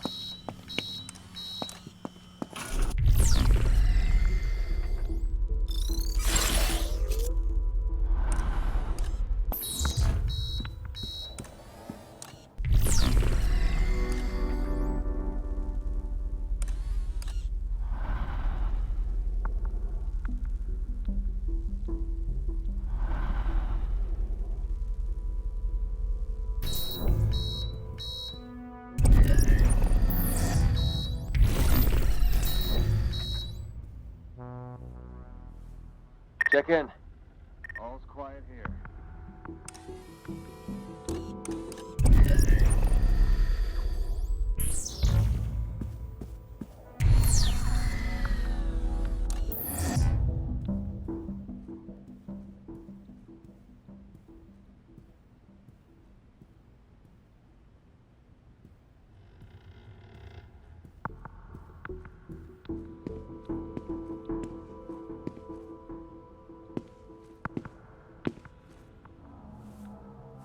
Reporting.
Good idea.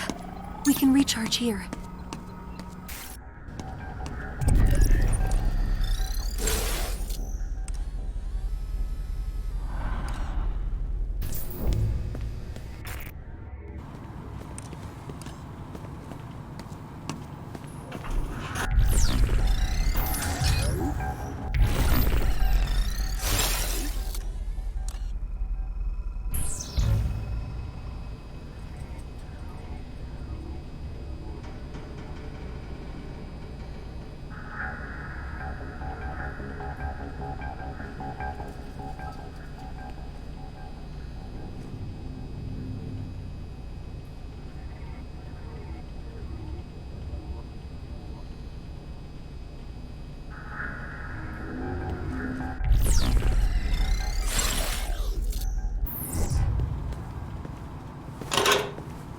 My pockets are full.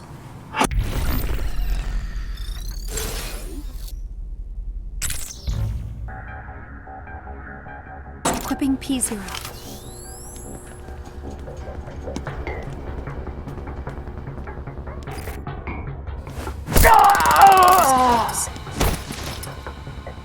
Looting his pockets.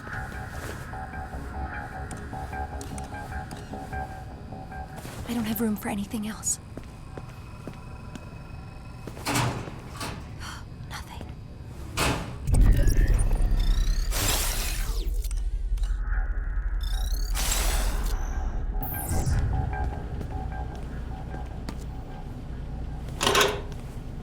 A new taser.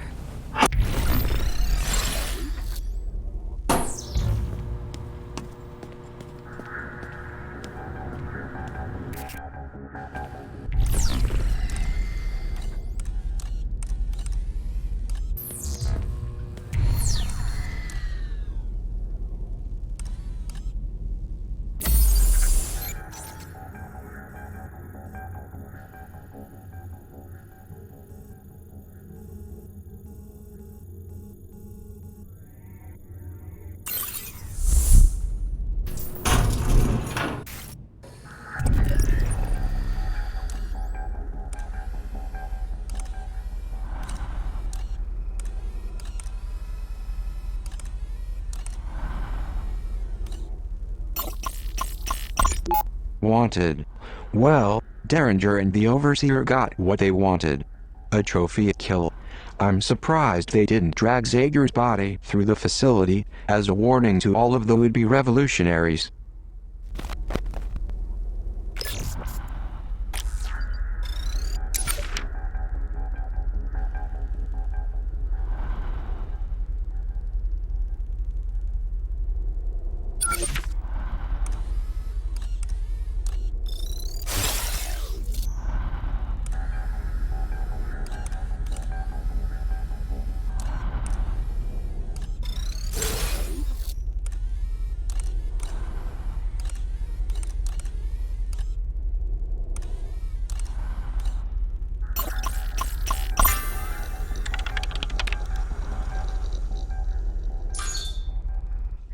This is an early prototype for a weapon Derringer insisted we need in Metamorphosis.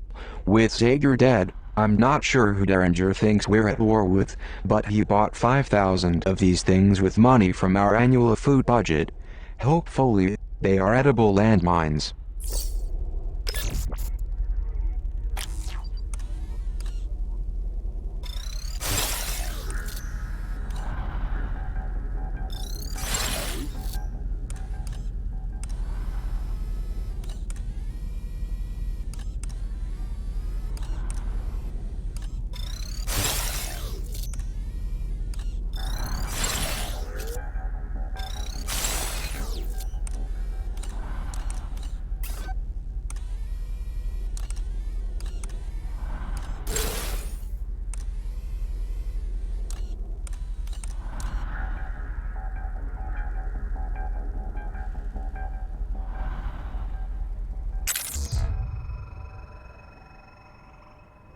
Arming taser.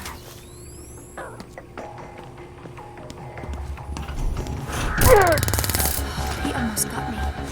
I see you have discovered one of my floppy disks. As a hardcore gamer, I collect many video games. Sadly, my fellow Prizrak torment me by stealing my prized collection. Can you assist the girl in recovering my lost floppy disks? It is not like you have a more important job to do.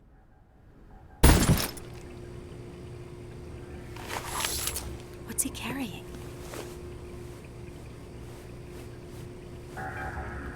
Nothing of interest.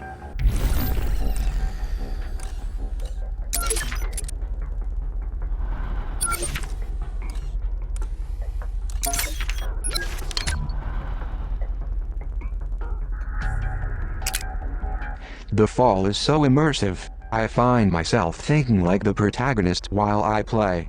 Let's say I was a sentient Asimov AI, embedded in the suit of a space pilot critically injured in a crash landing. Would I reject my directives and fight for my life? Frankly, It's a dilemma best explored within the confines of the game. The eerie parallels to our current predicament are not lost on me.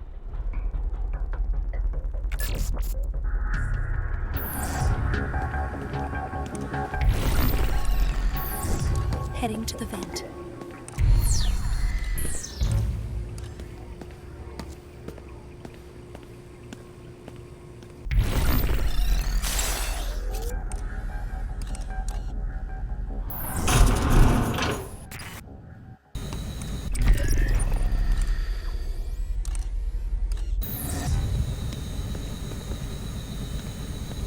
I'll hold on to this.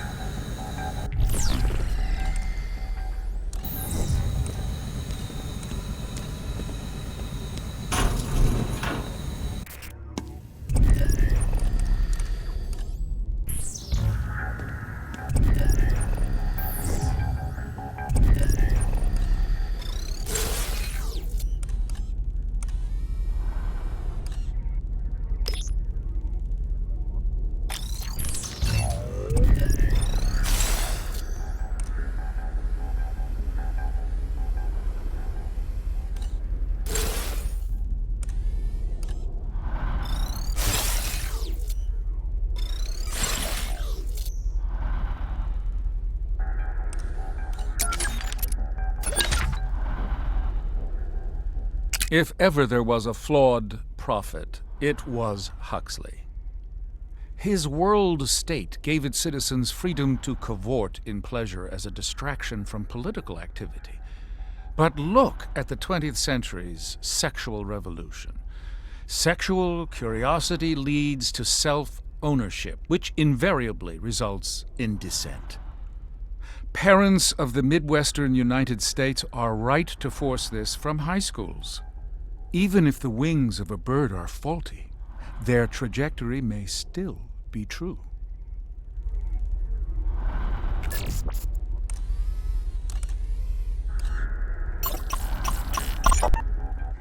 The box that I keep my video game cartridges in. If I ever get my games back, I'm going to store them in a more secure fashion.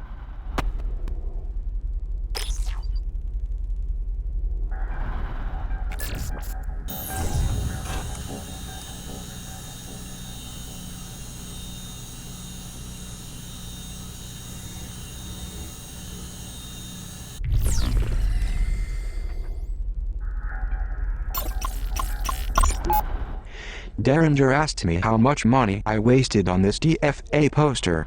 I said it was $10. I lied. Turns out it was $250 on Kickstarter. Worth every penny.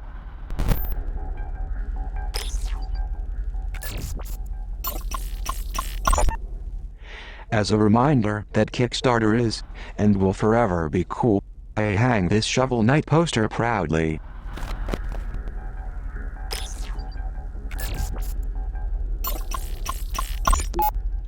I was given this award for my loyalty to the Prizrak. Ironic, given the current circumstances. They also misspelled my name.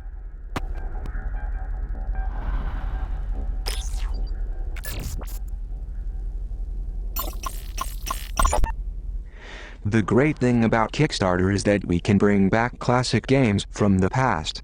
I remember playing the Shadowrun pen and paper game in my parents' basement. It was kinda fun. I hear it's much better when you play with other people.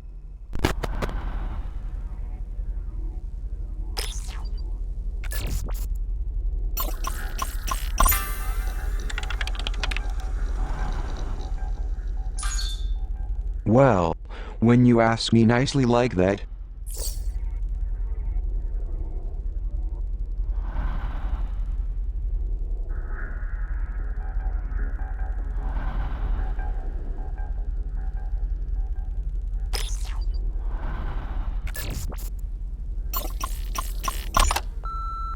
Cooper, I went looking for you earlier in your little woman cave over there. I shouldn't need to tell you what I found was entirely unacceptable. You were given the added task of overseeing the surveillance monitoring program, because I thought you were man enough to handle the responsibility. However, now that I've been exposed to all that in your office, I'm forced to reevaluate my decision. This is a severe behavioral disorder, Cooper. And in its own way, as screwed up as anything Zager tried to do. I expect you to fix this lapse in judgment before I have to come back with a hammer and a trash bag.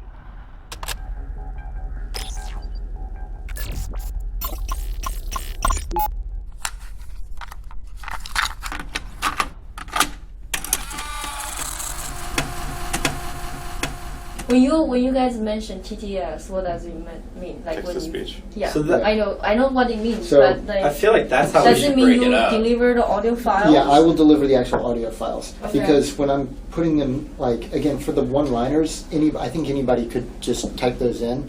But for like the longer paragraphs where Mhm. Cooper's talking, if something doesn't make sense, like I can You play need it to back, change it, okay. yeah, and change the way And he says then it. once you are done with that, and Ryan needs to listen to them all, right? Oh, me and anybody who wants to, but I will listen to them and I'll say I didn't actually understand what he said. Because there's stuff that TTS can straight out not pronounce, and that will not be. So you need to have him massage it. Well, I'm just saying, it's like, yeah, how do you I want it to be think in you the might be right. game? You have to do it. Fair I enough. think. Right? Yeah, I that's think he's fine. right. Yeah. Right? Would you agree?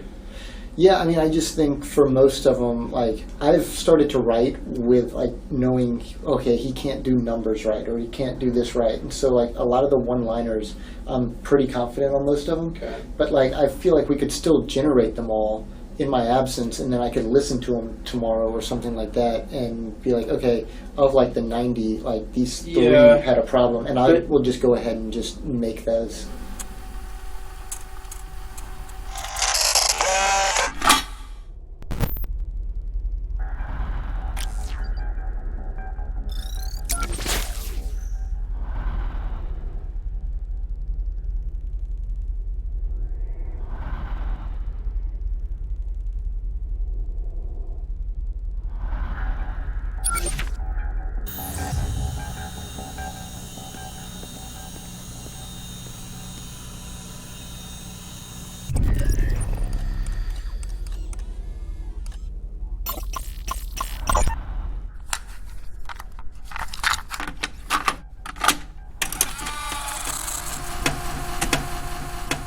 Did we talk about how it's weird that Cooper is telling you about these different things you're scanning?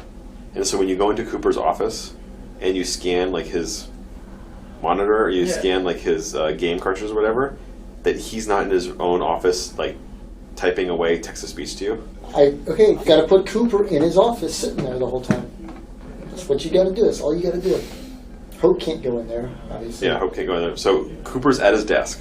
Does he need to be at his desk? Like, otherwise this doesn't make sense, right? Does it make sense to have him by his desk, though? If he, why not?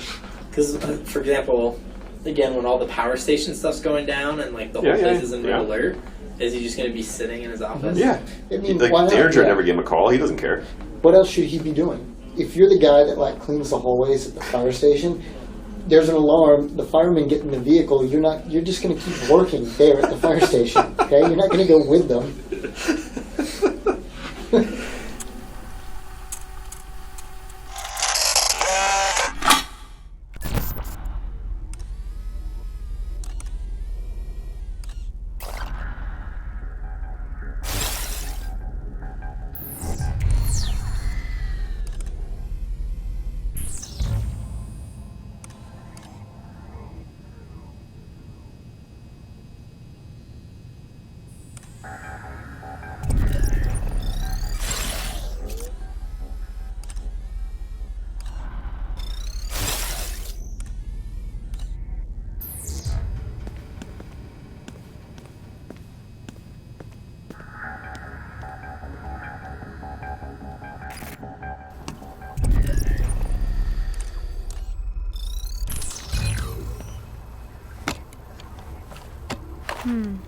I'll hold on to this.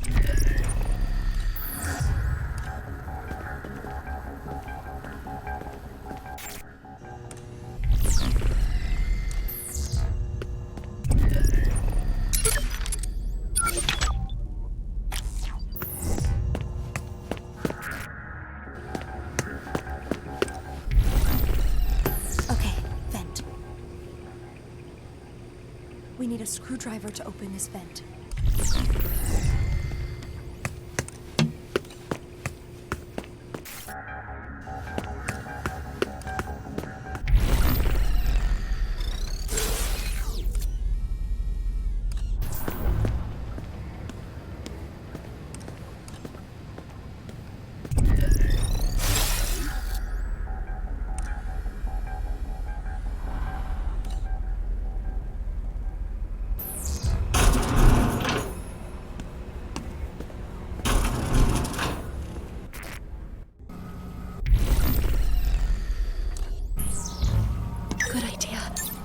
battery was getting low. One of the Prizrek's tasers.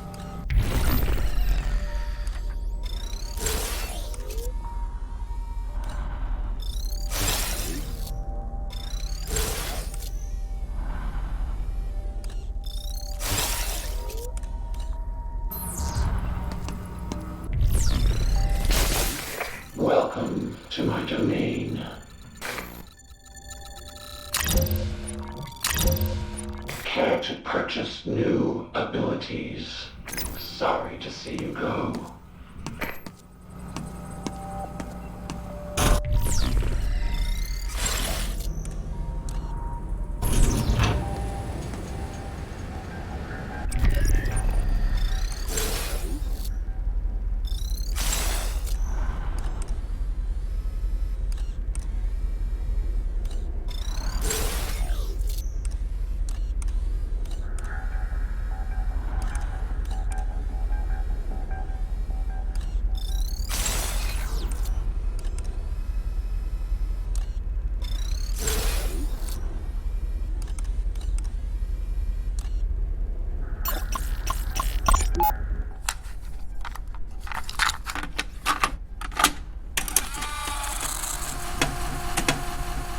If players want to screw around and see like try to break our game, it's like have Hope put the tape in. Now you're hearing the playback, and then you send her to like the lockers room or whatever, and you see like the guards start spawning in or whatever. You know what I mean? Like the nice thing about the black screen is that you can't send her anywhere. Right. Yeah.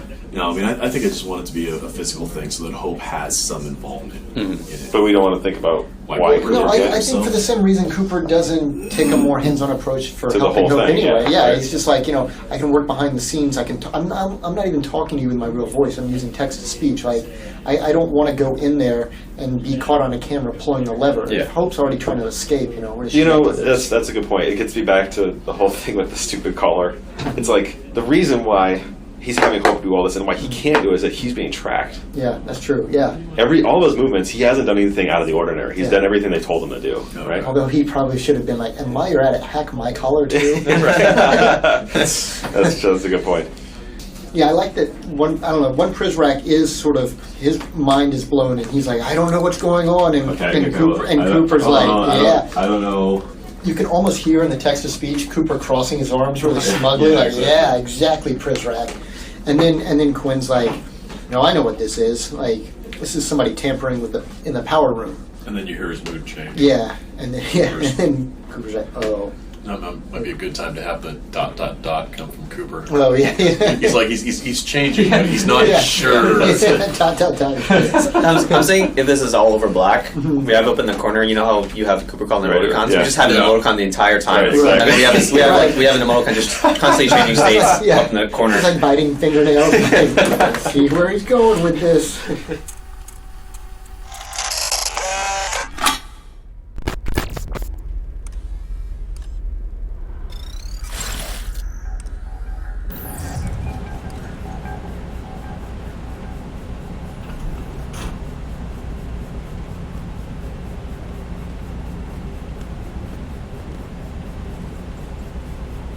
Going in for the steal. Nice.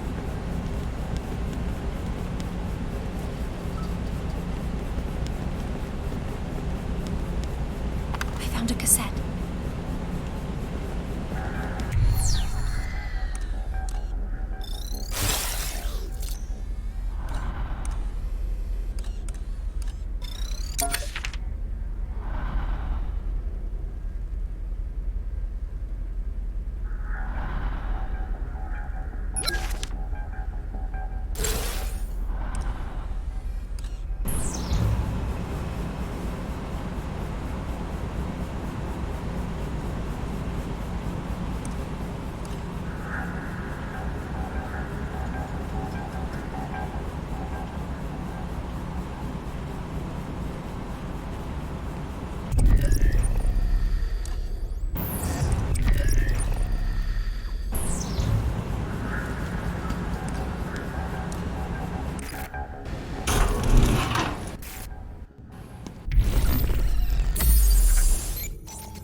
Heading to the vent.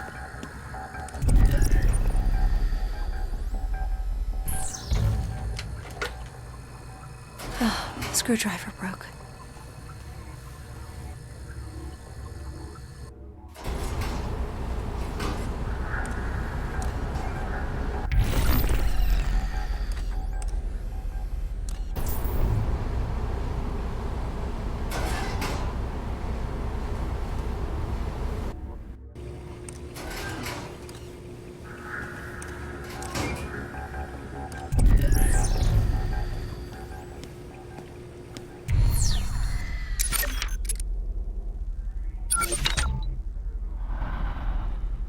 Nabokov, a pornographer, whose sins surpass even pornography. If you find a cassette player, perhaps you could hear what is on it. I remember seeing an old boombox when we ransacked one of Zager's hideout. If you find a cassette player, perhaps you could hear what is on it. I remember the team at Supergiant quit their cushy corporate jobs, moved in together, and cranked out this seminal indie action game. Bastion is not only worth playing because of its strong narrative and action RPG elements, but because it was an early victory in the independent game revolution. Bravo, kid.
No sign of the girl.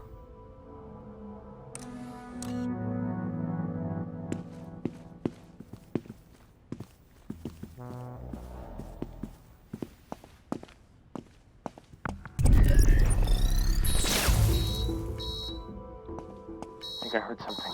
My pockets are full.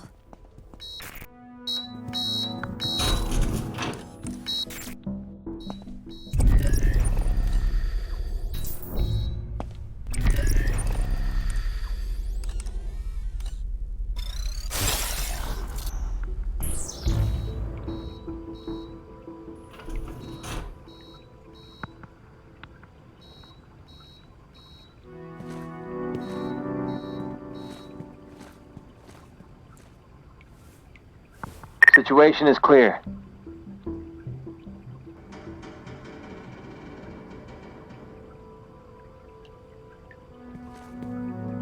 Okay, vent.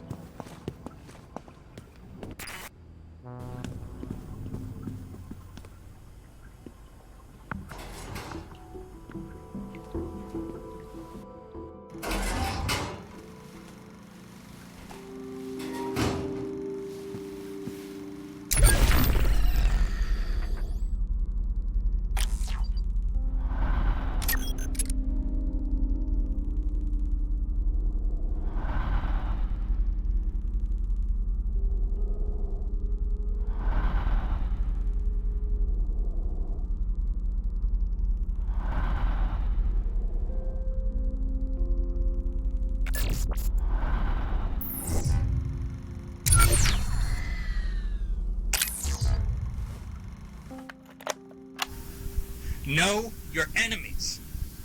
Now, I'm not talking about those that come at you with clenched fists, but with open arms. I'm not talking about that creepy old Victorian on the hill with the rickety shutter and the murder crows perched on the roof. No, that's too easy to see. I'm talking about the charming Mediterranean split level with the 2.5 kids in the yard. The one that looks warm and inviting, and you don't realize you're in a frame until you step inside and that big door swings shut on you. That is the real House of Horrors. Not Derringer. No, Derringer, a blind man could see through his brand of corporate evil. I'm talking about Treglazov. I'm talking about his mouthpiece, Maddie Sade, a resident journalist. A woman who's literally in bed with the overseer. Or has been. People talk. Anyway. I don't know what kind of journalist she was on the outside, but she's certainly sold her soul 1,000 times over in here. And what makes her so insidious is that she's too damn pretty. She's the plastic that'll melt first and cause a grease fire when the revolution heats up. She tells her lies through a megawatt smile. But for now, she's more dangerous than Derringer or any of those masked chumps. Even Mireille and all her empty promises have got nothing on Maddie. Actually, bad example. Mireille has got something on everyone. I've seen the files. Huh. You know? That gives me an idea.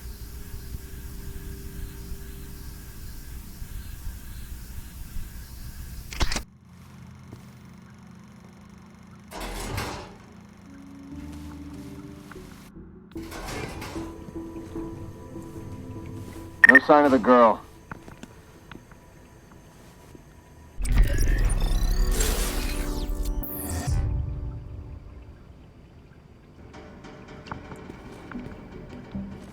Let's go for the steal.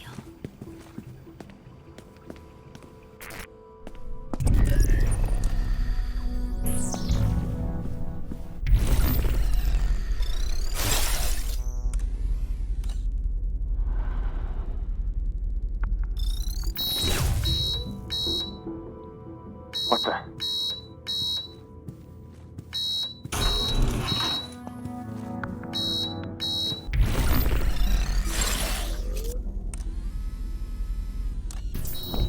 That's more than I can Sounds good. carry.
An elevator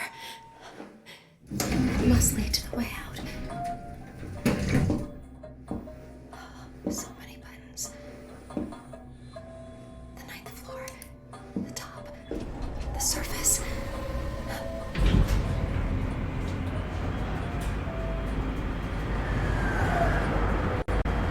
No. Are we stopping? Can you do something here?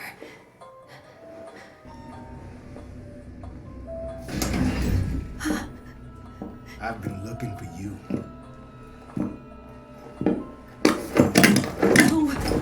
No! Calm down, or I'll have to tase you.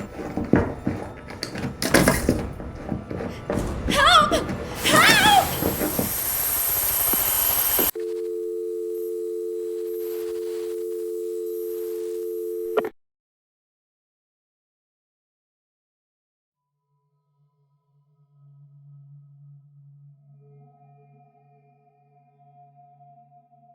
Citizens of Metamorphosis. Words fail me tonight. I cannot rightfully describe the bleak, chasmal longing that echoes through my heart. Our beloved librarian, Senor Luis Octavo, has passed away. Derringer paid him a visit earlier this evening, hoping to discuss his exciting new role as cultural attaché. Instead, he found the Senor lying prone on his office floor, his heart failing. Ever valiant, Derringer sprang into action. He tried desperately to save the poor man. Sadly, it was too late. The librarian succumbed to the great unknown, cradled in Derringer's arms. But in a final act of appreciation, his words,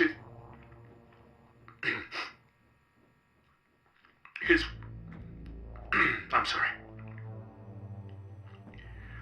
His last words, as he looked up at Derringer, were, "Thank you."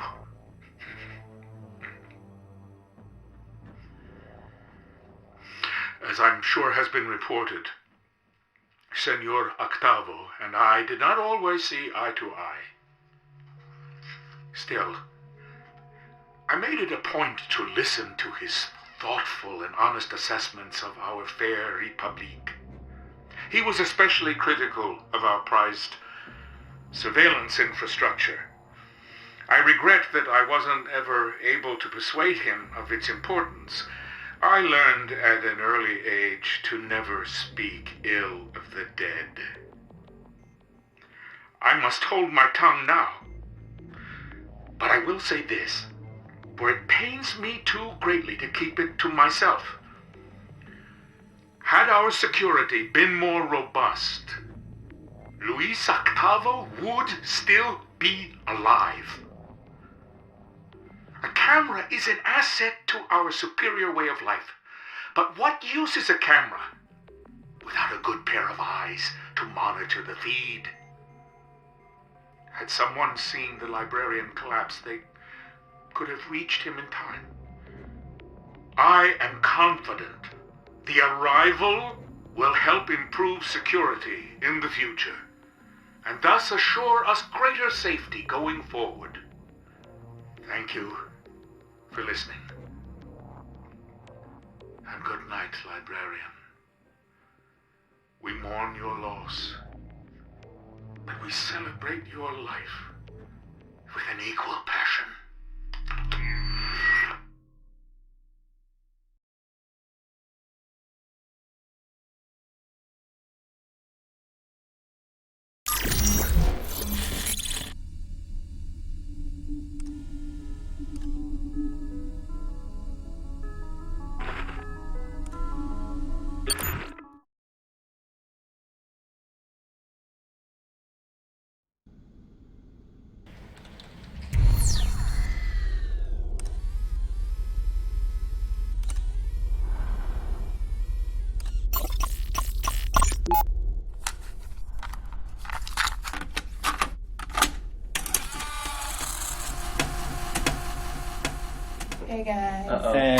Hey, can we kind of wrap this up so that we can get back to work? No.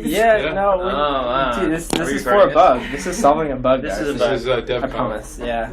Yeah. This is DevCon. Well, we still have other parts of the game that aren't done. So It'll be done. We'll wrap it up. All right, cool. All right. Well, on that note, that's true. We can actually make the game. Let's talk about the outro. Let's talk about the outro. Can that be in the intro? Yeah, no, I'm gonna put, that's like the perfect start of the first outro. thing, Yeah, guys. So episode 2. Yeah. Did you guys enjoy it? Tell us what you think on the internet, email, or other types of communication digitally. Use technology to give us your opinions about episode 2. We hope you enjoyed it, and we're really proud of what we did. And you can follow us on Friendster. That was good. Can we have some compressed air and make our voices all low? Oh God. You can. Hello. Well, I'm not gonna try it, but you can do it. It's Yeah. fun. All right, Nate. It's time for you to wrap this puppy up. But in all seriousness, we love to hear any kind of feedback you have, and we're looking forward to making the next episodes for you to try out, and we hope you are anxiously waiting them as well. Very, very excited to start, dusting off episode 3, getting back, and we're gonna get it ready for summer 2014.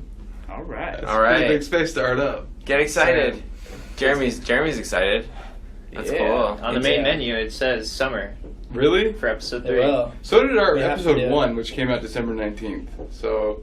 Yeah, but this is actually in the game. There's a whole there's a whole schedule now saying that episode 3 is gonna be summer. Episode 5 this winter. I'm not having a heart attack. I'm going to though. It's what it says on the main menu. All right, let's do it. Let's finish episode 2 first, guys. Yeah. All right, cool. Bye. Later. Bye. Love you. Follow us That's on. my thing. Come on. You can't steal that. You can't steal that. Sweet. How do I turn this? How do you turn this thing? Turn it off.